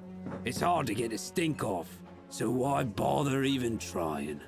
You didn't answer my question, though. Do you know Ronan Lespay or not? Could you describe him? Cormac's got a better memory for faces than for names. I have his portrait. Here, have a look. Ah, yes. Cormac saw this fellow recently. On election night? That's right. He come into the bar, voted, went out. Looked drunk to Cormac, but then everyone at that place usually is. Do you have any opinions regarding the election? Cormac hears lots of things about Atwood, but he's the one what's got this new machinery put into the sewer system. There's still a job for Cormac, so all that talk about being replaced by machines is just talk, for now. But Leroy says he wants to give the workers their fair chance, so Cormac can't argue with that. What about you? I would have preferred Atwood stay in office myself. Bah! They's all the same in the end. One way or another. No point worrying, says old Cormac. Is it difficult being a sewer worker? Difficult? Nah, it's a dream. Especially since they introduced all these steam tech treatments and purification whatsits. The only thing Cormac's got to do is check the little dial never goes into the red on old Belinda. Belinda? Aye, the purifier. She's a real special lady who's made Cormac's life so much brighter. Cormac makes sure to thank her each and every day. Wonderful. We're talking to a lunatic. Wasn't so easy a few years ago. Back then it was tapping on pipes all day. Tapping on pipes? To make sure they was flowing fine and not blocked. Cormac would take his little hammer and tap, tap, tap on the pipes to make sure they was ringing fine. You can imagine what that was like. Tap, tap, tap. Ring, ring, ring. All day, up and down, over and over. The tapping stopped, but the ringing never left. So he's got a bit loony from that. Day, Cormac does. So you frequent this pub often? Yes. The Raven is where Cormac goes to forget about the day's work. The barmaid, Nicole, she's a good sort. We likes talking about the ponies down at the track. Nicky loves her some racing. She gives Cormac drinks for cheap in exchange for odd jobs. Nice to have your own personal sewer man, I suppose. She's really the only one Cormac talks to. There's a few others Cormac sees often, but Cormac hasn't spoken with them. Cripes.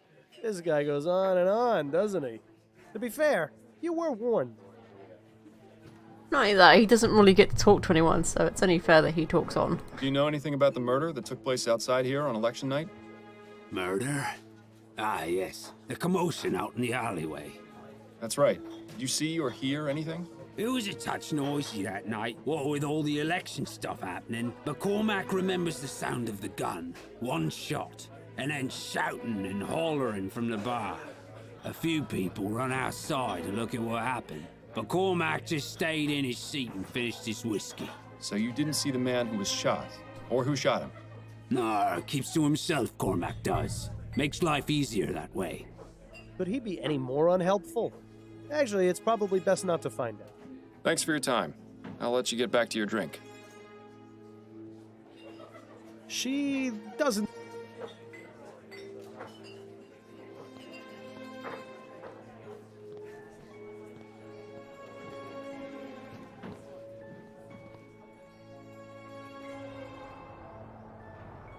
We know he was probably shot then, wasn't he? And we've possibly got the gun.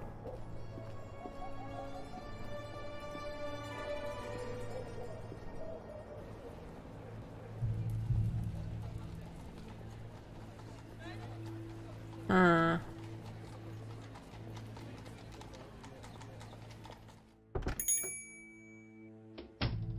All right, Mr. Chavez. The cake and muffins come to a total of 6 crowns, 10 shillings. There you are, Mrs. Morgan. And thank you again. Barbara is going to love this. My pleasure. Enjoy. Pardon me, sir.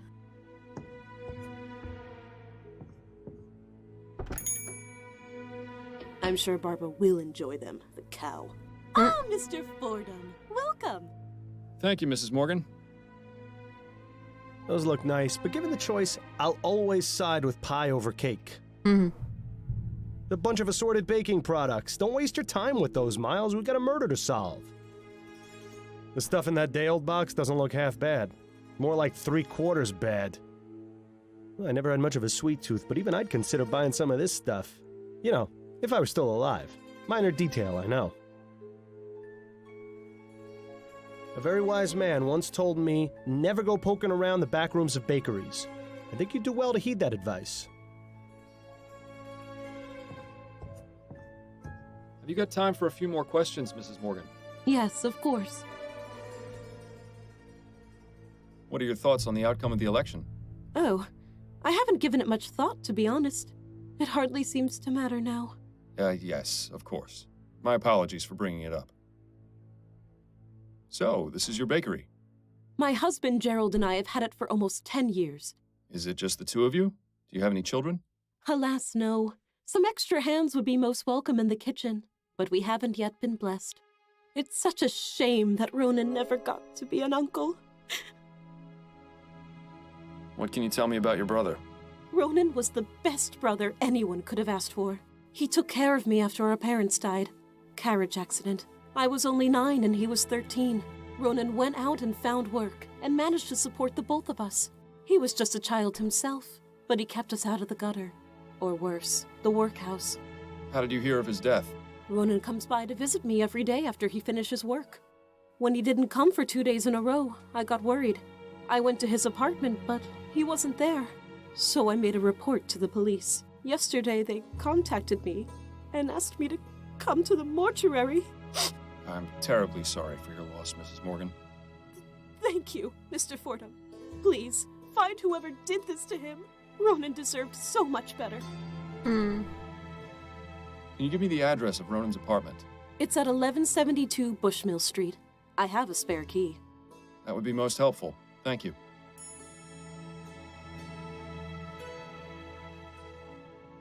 What sort of life did Ronan lead? You know, just normal. He'd go to work, come visit me afterwards, and go home. He didn't have much of a social life. At least he never mentioned any friends to me. I always hoped Ronan would meet a nice girl to settle down with, but he was so shy, you know. Where did Ronan work? At the Grips Home Taxidermy Shop in Gascone. I always thought it was rather macabre work, but he enjoyed it. Bit lonely, though.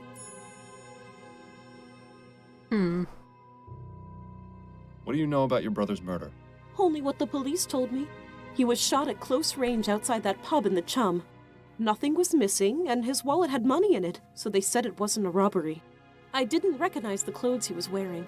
I had never seen them before, and they were far too big for him. I still can't believe he's gone. He was the only family I had left. Dr. Edwards at the mortuary might be able to give us some more detailed information. The only thing we'll get out of this one is more tears.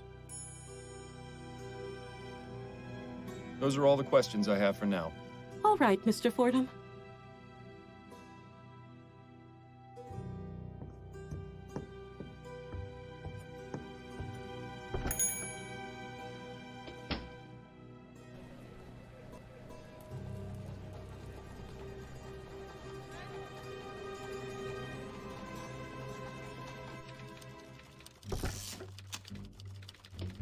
I was beginning to wonder when you'd show up.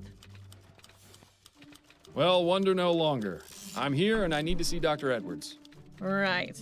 You know the way. Snelling isn't in today, so you're all clear. Well, that's a relief. Thanks, Upton. Can we talk for a moment, Upton? Certainly. What's on your mind? Would you happen to have any information on the opium den in Chumley? I know there is one, but that's about it. The department doesn't have the manpower to bother keeping files on that sort of establishment. So no idea how one might get inside. I'm afraid not. Those places are very hush-hush about their activities. They're almost like exclusive high society clubs in their own seedy way. Interesting observation. I think I'll keep that in mind. That was one hell of an election, wasn't it? That it was. I don't know how he managed it, but I'm glad Leroy won. I can't say I agree, but I'm not really surprised. Leroy may have started as something of a dark horse, but his campaign had been gaining a lot of steam leading up to the election. Pun not intended. Yes, well, it's the Steam Tech issue that clinched it. When something like the Ligeia happens, people start to wake up and wonder if we really want contraptions like that in our lives. You have to admit, he was playing up on people's fears. Not exactly the most honorable way of getting into office. Fordham, since when have politics ever been honorable? That's true. Not really. How are things with you? Better than last week, but plenty of feathers still ruffled around here. What happened? You have to ask. Snelling was not happy with you turning up at the Latham crime scene. It was a right inquisition around here. Snelling going around to interrogate everyone, trying to ferret out a leak. So he suspects. I'm afraid so. I managed to calm him down some and divert suspicion. He thinks someone on the force is speaking to the Gazette, not to you directly. Well, that's some kind of relief. I'm sorry you had to go through that. Oh, don't worry about me. Well, maybe worry about me a little. You wouldn't happen to know anything about Ronan Lespay, would you? Probably nothing more than you already know. His body is in the mortuary, and the reason for his murder is unknown. I suggest you speak with Dr. Edwards. I'm guessing you can't go over this case with me either. I have to distance myself completely from this one. So when you figure it out, you'll need to speak directly to Mrs. Morgan. I can still try and help you if there's something specific giving you trouble, though. I'll let you get back to work. And you'd better do the same.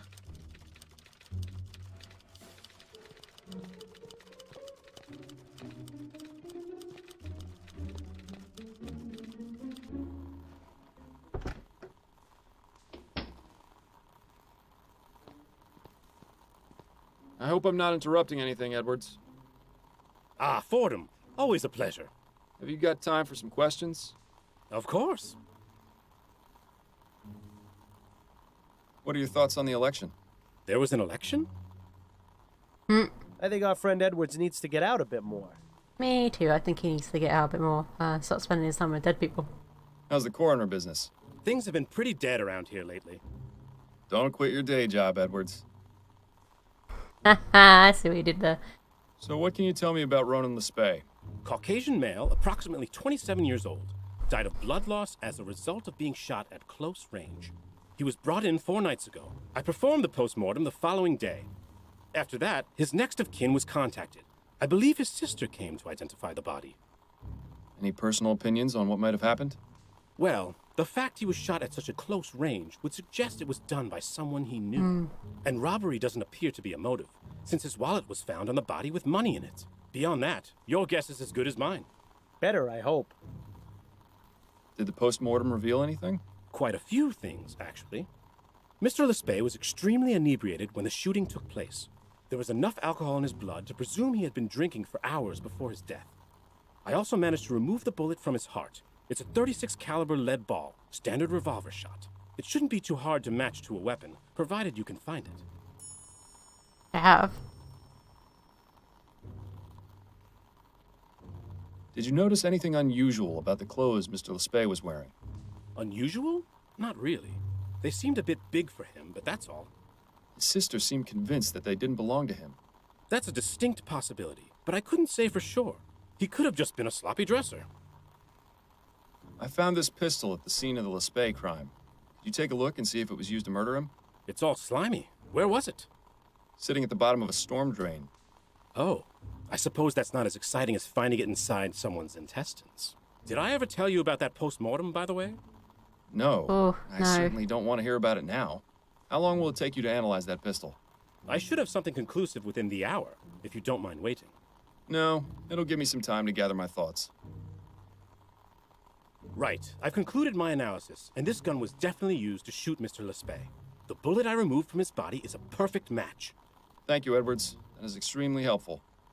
There's one more thing. I cleaned off some of the muck and found the initials JB etched into the handle. Interesting. My expertise with guns is purely forensic, so I can't determine if this is the gun's maker or the initials of its owner. That's going to have to be your job. Okay. Thank you, Edwards. Help is always appreciated. I'll be going now, Edwards. Take care, Fordham. And remember, not everyone gets to leave the morgue alive, so consider yourself lucky that you can.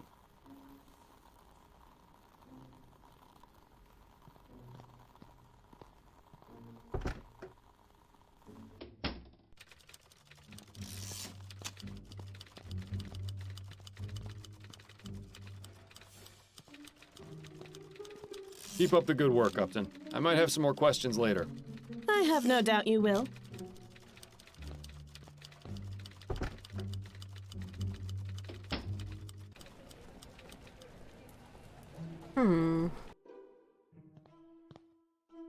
Quite the collection of exotic items in here.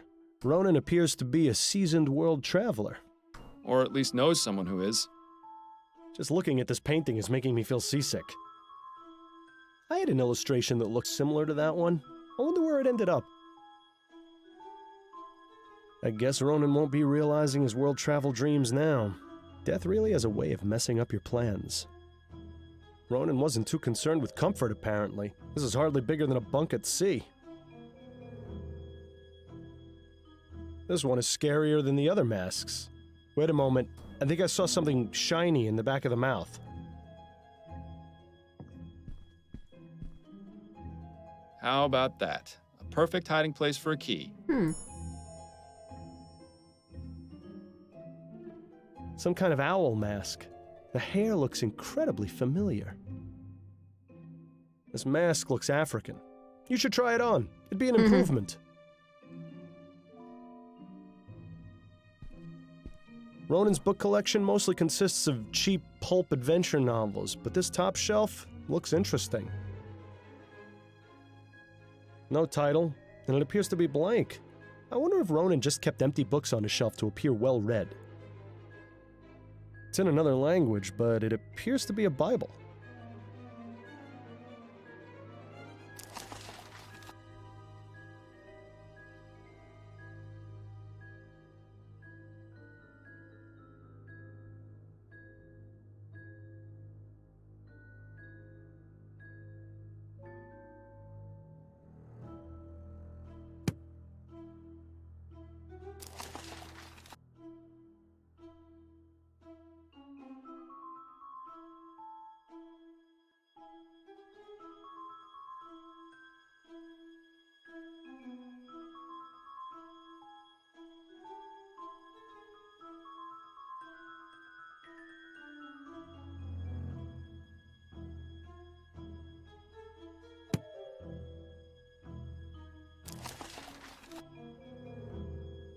Aha. Oh, I just got an achievement for being a bookworm. So I must have done something good there with books.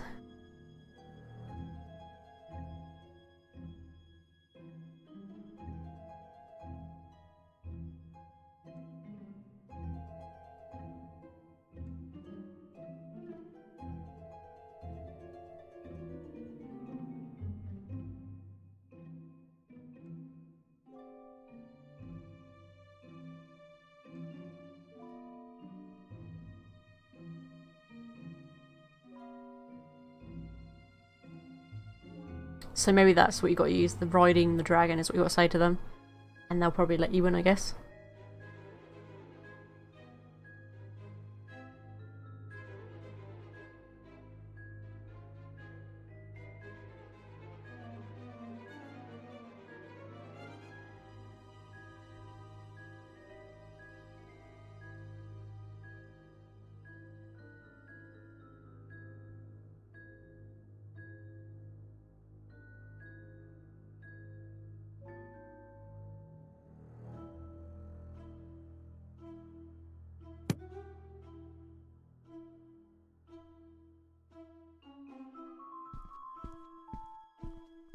Now to find out what Mr. Lespay finds so precious. This one appears to be from Emily. A model of the SS Joondalup. Looks like a merchant vessel to me. They appear to be a pair of letters from Ronan's landlord. It's empty. Too bad. Uh-huh. Uh-huh. A letter from someone called Jimbo?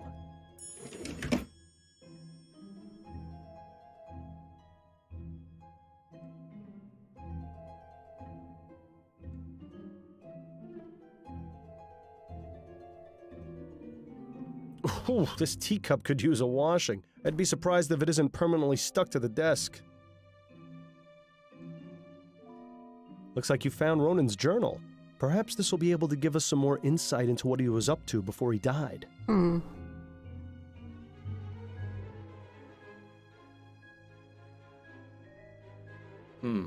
There are 2 entries, one from this year and one from last.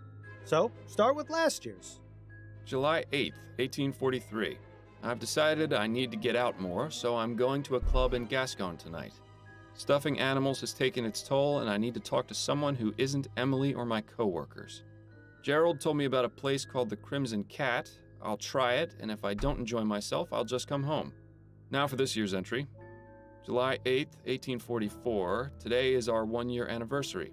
We're going to meet at the Cat again. I love him, but I wish he wasn't so attached to that place. Emily is so nosy, I worry that she might follow me and discover the truth about Jimbo. If we moved around, I wouldn't worry, but with him, it's always the Crimson Cat. I really shouldn't complain, though. What we have is something truly special. Well, it seems that our best hope of finding this Jimbo character is to visit the Crimson Cat.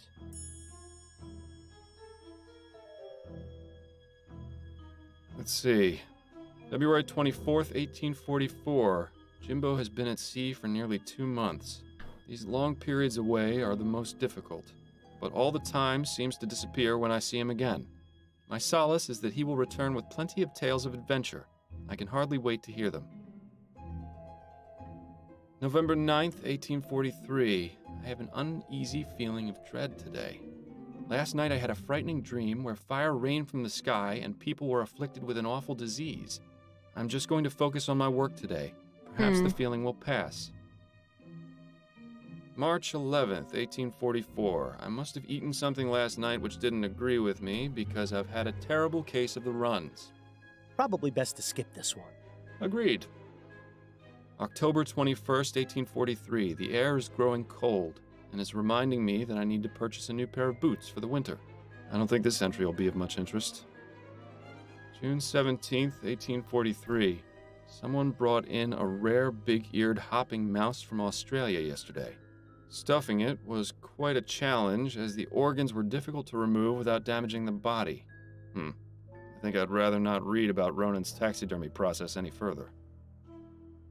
February 24th, 1844. Jimbo has been at sea for nearly 2 months. These long periods away are the most difficult. My solace is that he will... Okay, so I think that's all there is in that one.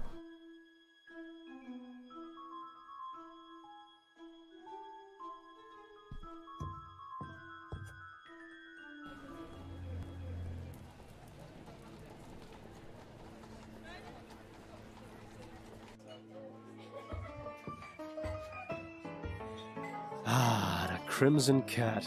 One of my favorite underground clubs. Ooh, I spent some wild nights here. Which reminds me, I wonder if Stefan is still working the bar these days. This place has been around for quite some time. That well-dressed feline is Red, the official mascot. Good old Bollingworth Ale. Unlike so many other things in life, it never lets you down. Well, not while you're drinking it anyway. The next morning is another story entirely. Attention customers. Use of Dr. Tennyson's Figure Pills while under the influence of alcohol may cause loss of consciousness. It's nice to see this establishment looking out for its patrons. Seagrave's Stasholine, high-quality mustache wax. You know, I always wondered what you'd look like with a mustache. Looks like they've got Bollingworth, Millhopper, and Brooklyn Lager. Not a bad set of beers. Quite the selection. It rivals even the Angel.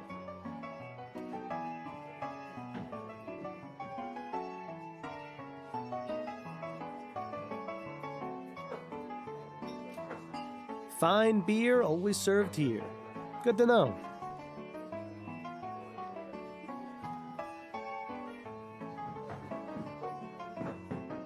Call me old-fashioned, but I've always felt the piano should be played by an actual human. These automated ones just don't have any soul. Looks like a view of Claremont Street with St. Denis Cathedral in the background. Beg your pardon. Your name wouldn't happen to be Jimbo, would it? Yeah? Who's asking? Miles Fordham, private investigator. Can a guy enjoy his shore leave without being harassed by the law? I've done nothing wrong. I didn't say you had, and I'm most certainly not the law. I just want to ask you a few questions. All right, fine. Do you have any opinions about the recent election? Not really. I'm usually away at sea, so I don't keep up with politics. The sea's got her own laws. Anyway, I can't vote, so it's really none of my concern.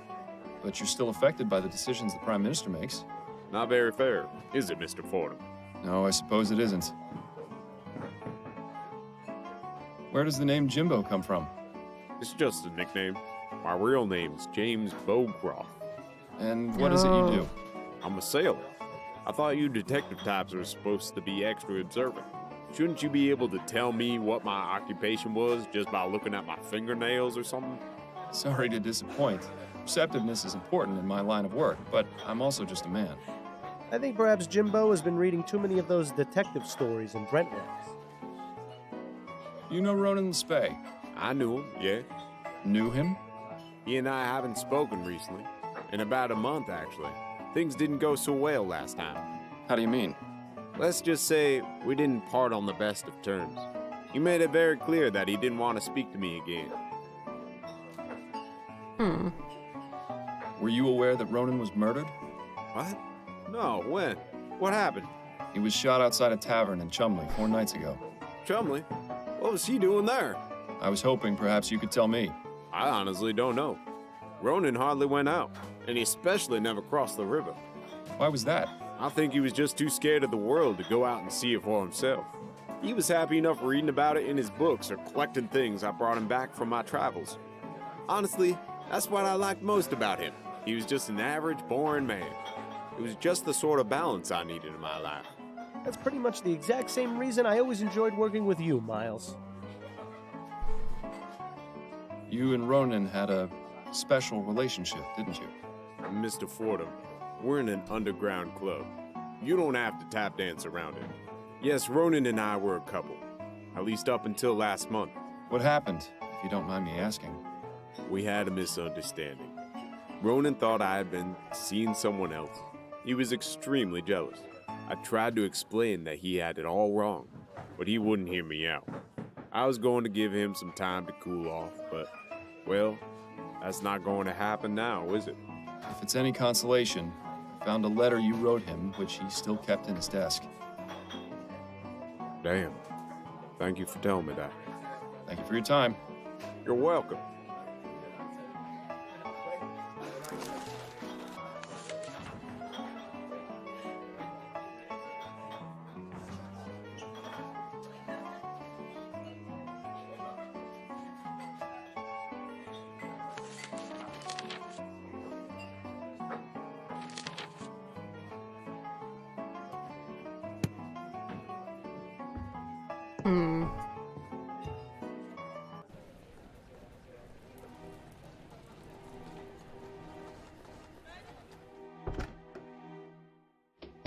Hello, and welcome to the Gripsome Taxidermy Shop. Please let me know if I can be of service. The heck is that? Is that supposed to be a lion? I wonder how many people it took to bring down this brute. There's a small button on the base.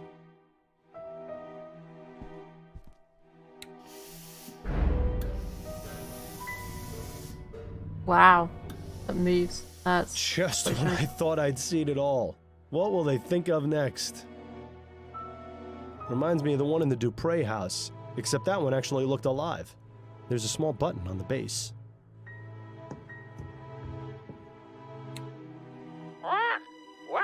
the Grip Zone Taxidermy Shop. Please enjoy our displays and be sure to consider us for all your taxidermy needs.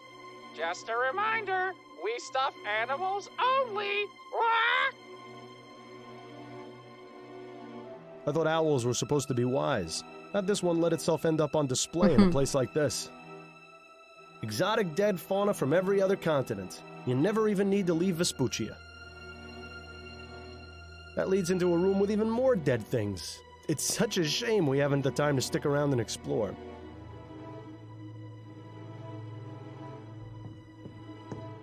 I was wondering if you might answer some questions for me.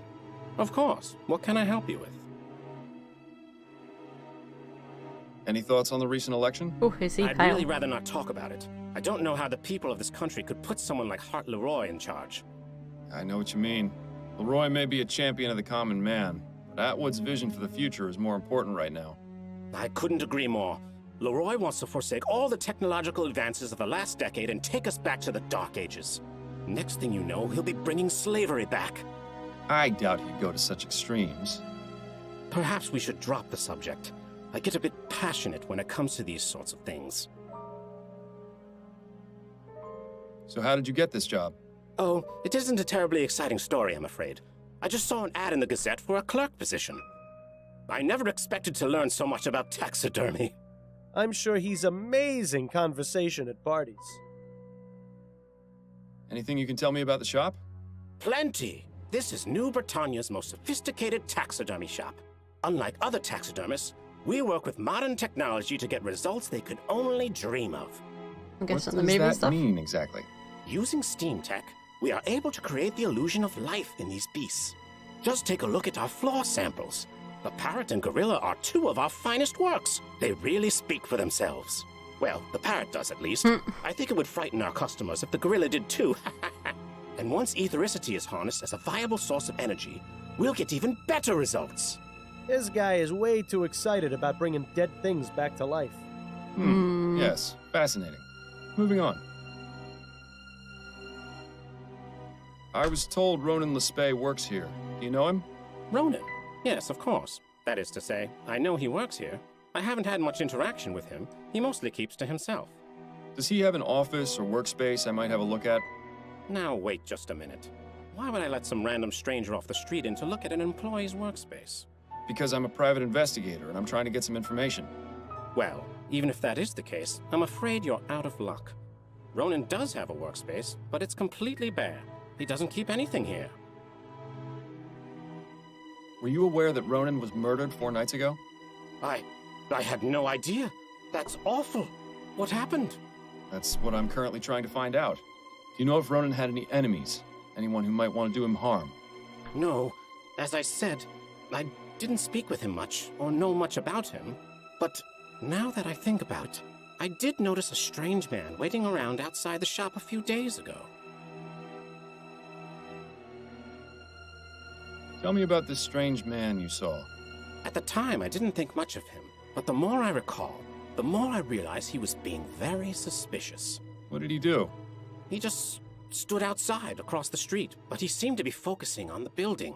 It was as though he was waiting for someone. Do you remember what this man looked like? I didn't get a very good look at him, but I do remember some things. He was tall and had a heavy build, like a boxer or a dock worker. He had a beard, I think, or mutton chops at the very least. And as far as I can recall, he was wearing all black. He also had on some kind of cap. I'm sorry I can't give you a better description, but that's all I was able to distinguish. My eyesight isn't very good, I'm afraid. It'll have to do. Thank you for your help. Thank you for your help. I'm here to serve.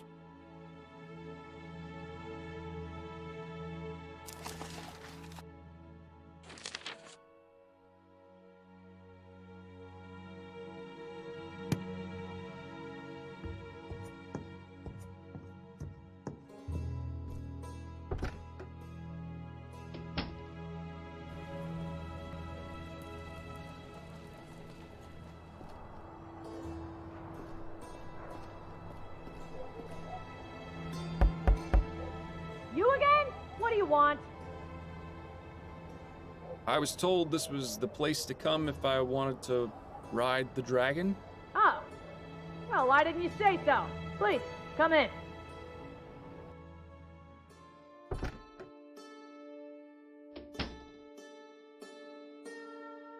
She's not gonna be much help right now. Best not to bother her. Poor horse. That fellow in the armor must have weighed a ton. They're really dedicated to their theme in here, aren't they? At least they provide their clients with some measure of privacy. Now I see why they call it riding the dragon. Fancy.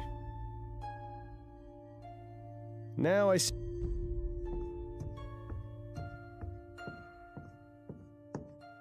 Excuse me, I'm looking for a man by the name of Darius. Well, look no further. Welcome, friend. Sit, join me. I'll stand, if that's all right. I was wondering if I could ask you a few questions. Questions are the path to enlightenment. Answers fly by as birds on the breeze. But will a caged bird sing? That is the true question. Wonderful. He's as high as a kite. This is gonna be worse than pulling teeth.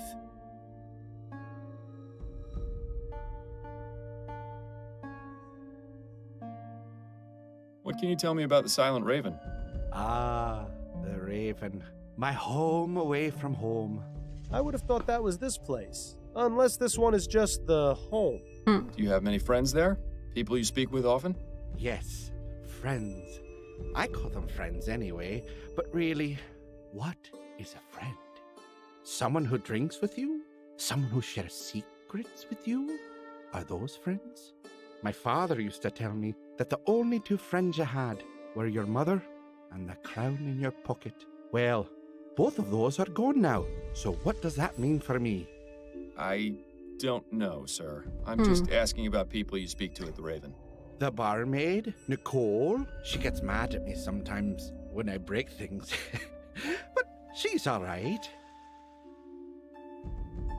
Have you ever conversed with a patron called Singing Tom? Singing Tom? You mean old Tom Puffin? I'm not sure. I was just told he was called Singing Tom and was a regular at the Silent Raven. That's the man. I see him in here all the time. In here? Not just at the Raven? Tom is a child of the poppy, just as I am. He truly understands the world as it is. Do you know where I might be able to find him? Yes. He's the choir master at St. Denis Cathedral. That's where he spends his time when he's not here. You mean to tell me we have to talk to another one of these loonies? Wonderful.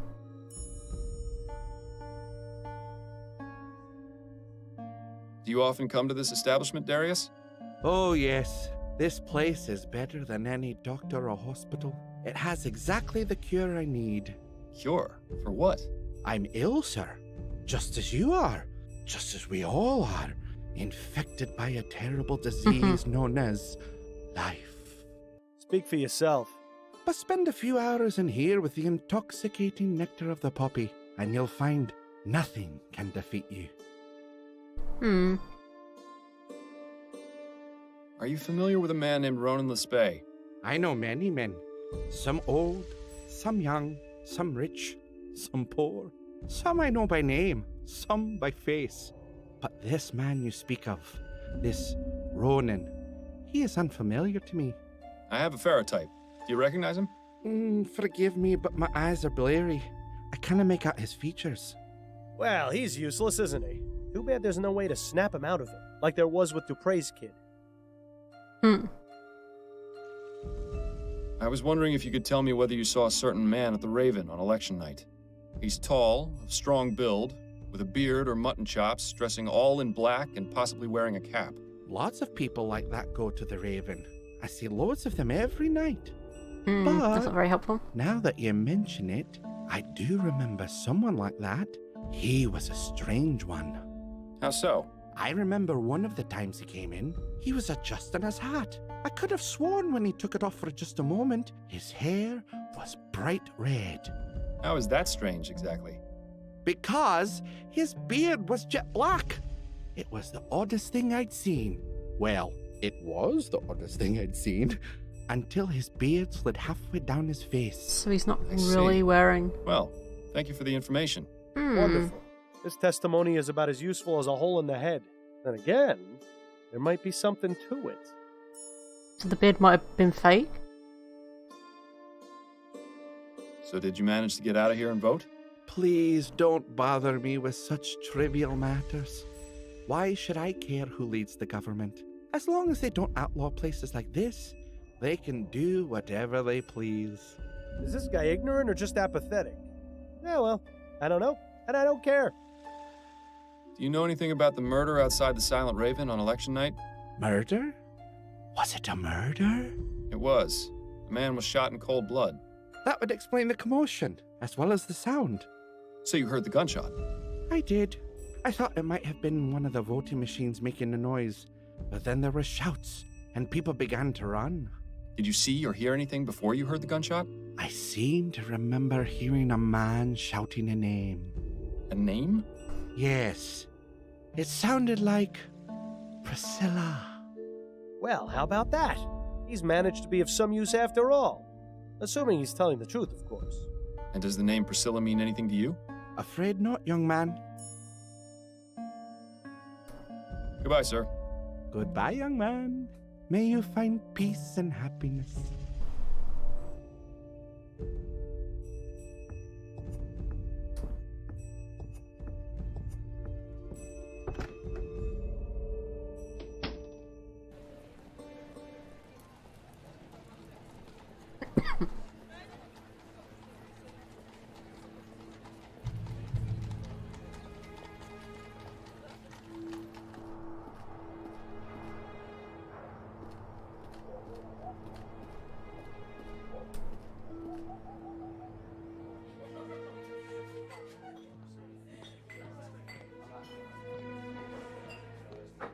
Excuse me, barmaid? Hi, what do you need?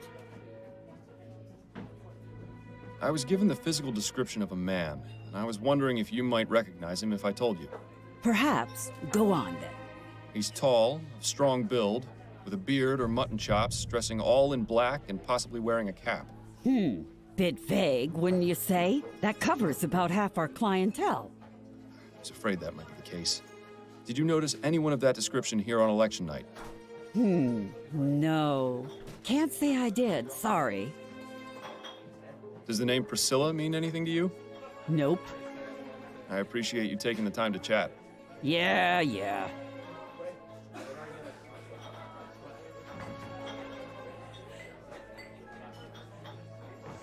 A moment of your time, if I may. Right, I'll make it quick. I wonder if you could tell me if you saw a man of this description at the Silent Raven on election night. He's tall, of strong build, with a beard or mutton chops, dressing all in black and possibly wearing a cap. Oh, aye. Cormac remembers seeing a fella like that. What was he doing? Kept going in and out of the bar. When he was inside, he stood near the voting booths, hardly moving a muscle. And when he was outside? That, Cormac couldn't say. Did you notice anything else about him? Yes. Cormac noticed him come in and speak with Nicole, the barmaid, after the commotion outside. Is that right? That's very interesting. Do you know anyone named Priscilla? Ah, that's not a name Cormac knows. Frankly, I'm surprised it's not the name of one of his tools. Thanks for your time. I'll let you get back to your drink. Excuse me, barmaid? Hi, what do you need? You know that description I gave you earlier? Of the tall man in black? Yeah, what about it? I spoke with Cormac, and he told me he saw you speaking with someone fitting that description shortly after the murder occurred. And you believed him? Cormac's a good sort, but he's not exactly reliable. I'd say he's twice as reliable as you are. Now tell me the truth, or I'll have you in as an accomplice to murder. All right, relax. I don't know the man by name, but he came to me after the commotion outside and paid me a few crowns to keep my mouth shut about it. I didn't ask any more questions, and I wasn't about to refuse some extra cash. That was that, I swear. That's not good enough. I need some way to find this man. Is there anything else you can tell me? Well, I did notice he had a scar on his left cheek. Kind of looked like a shepherd's crook. But that's all, really. Suppose that'll have to do. I appreciate you taking the time to chat. Yeah.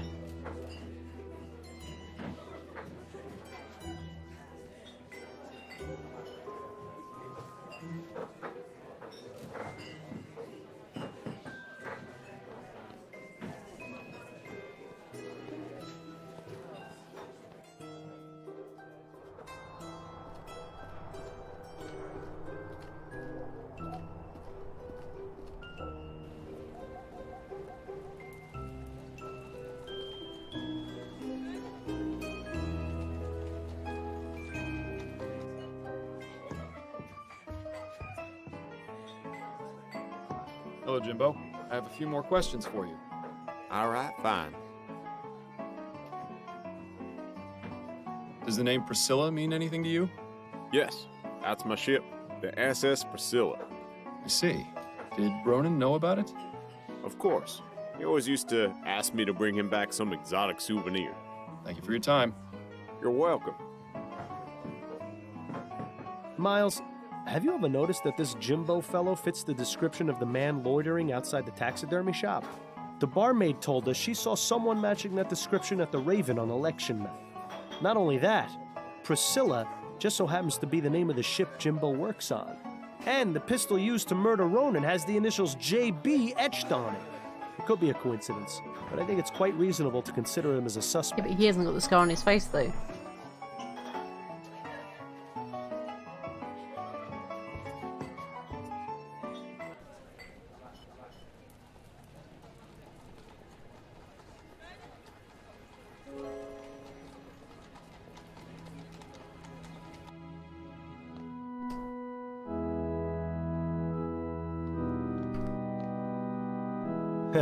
Prayer candles? People think lighting one of these is going to solve their problems. If only it were that easy. Also, what happens if they go out? Does that mean your prayer gets canceled? Shh. What? It's an important question. The more I think about it, the more I want to test my theory about prayers being canceled if the candles go out.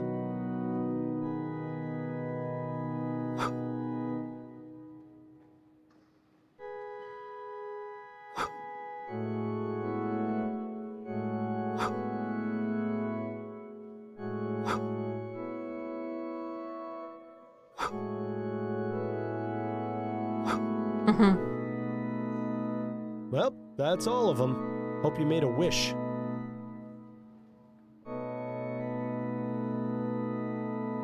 This angel looks like it would throw its lamp at you as soon as you turned your back on it.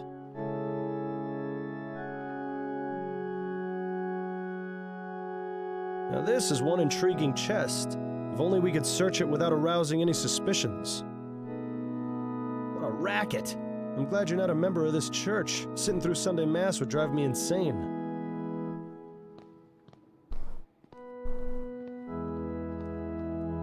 I beg your pardon. Are you Tom Puffin?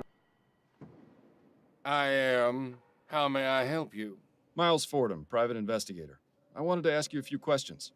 Questions? Have I done something wrong? No, Mr. Puffin. I simply believe you may have some information that I need. Very well, then.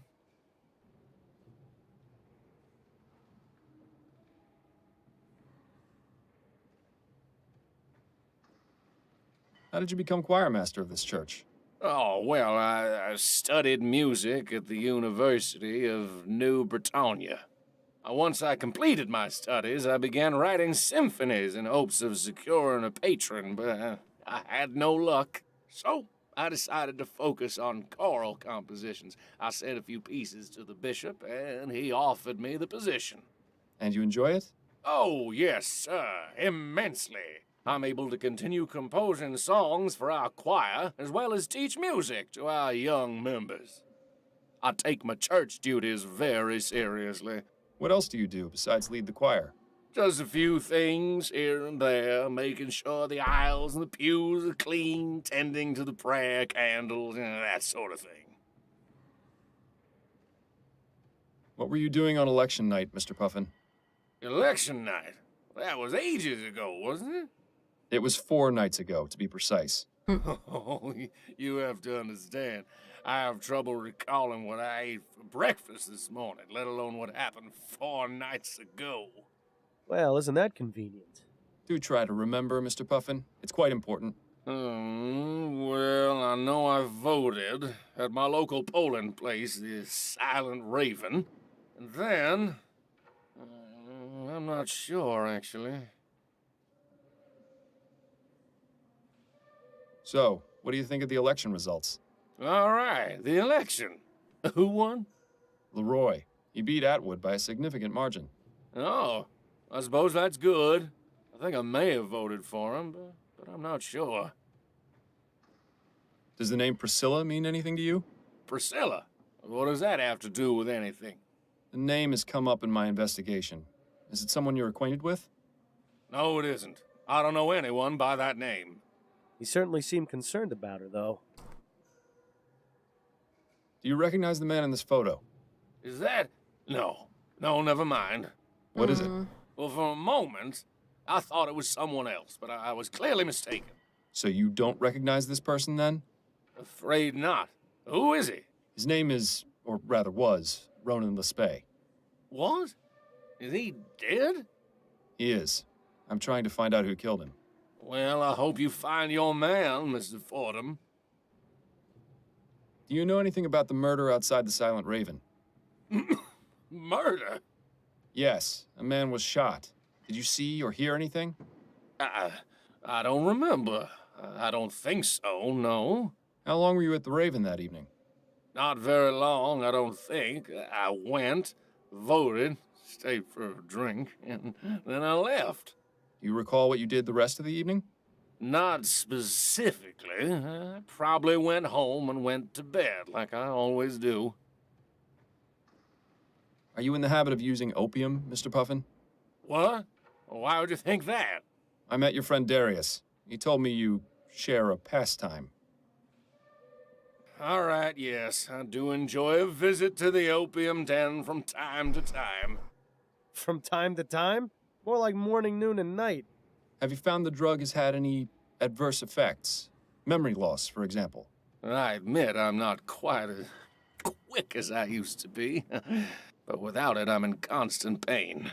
Is that right? I fell off a horse when I was 15, and ever since then, my back's not been right. The doctors haven't been able to help. Poppy is my only comfort. I wish there were another way. It might be worth seeking a more professional opinion about the effects of opium. It seems that all the prayer candles have gone out. Have they? Blast, I keep saying there's a draft, but nobody's done anything about it. Excuse me for a moment, won't you?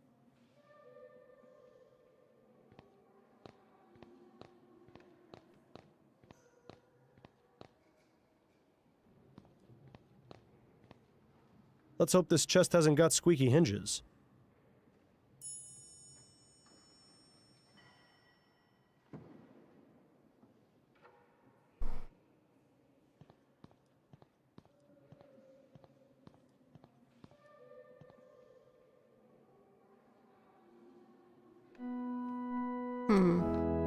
Okay.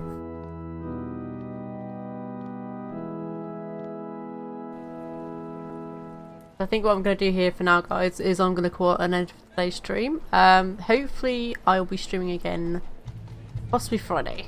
We'll see. If not, the next stream will probably be on the weekend. So, I hope you guys have enjoyed today's stream. So what I'm going to do is quickly go and save before I do anything else, actually. Stream 8. So, yep, so let's go back to the title screen. Yes, I hope you guys have enjoyed today's stream. I'm not sure how much longer there is left of this actual game. Like, I don't know if this is going to be the last case or if there's going to be another case after it, but it's very interesting how it kind of, you go from one case to another case and that. So it is interesting. I'm really kind of excited to see the outcome of my choices in this game. To see whether I've done good, or I've done bad, or whether it's just, you know, in that middle section. But we'll have to see when I get to the end of the game. So I hope you guys have enjoyed today's stream, and I shall see you guys next time. Bye guys.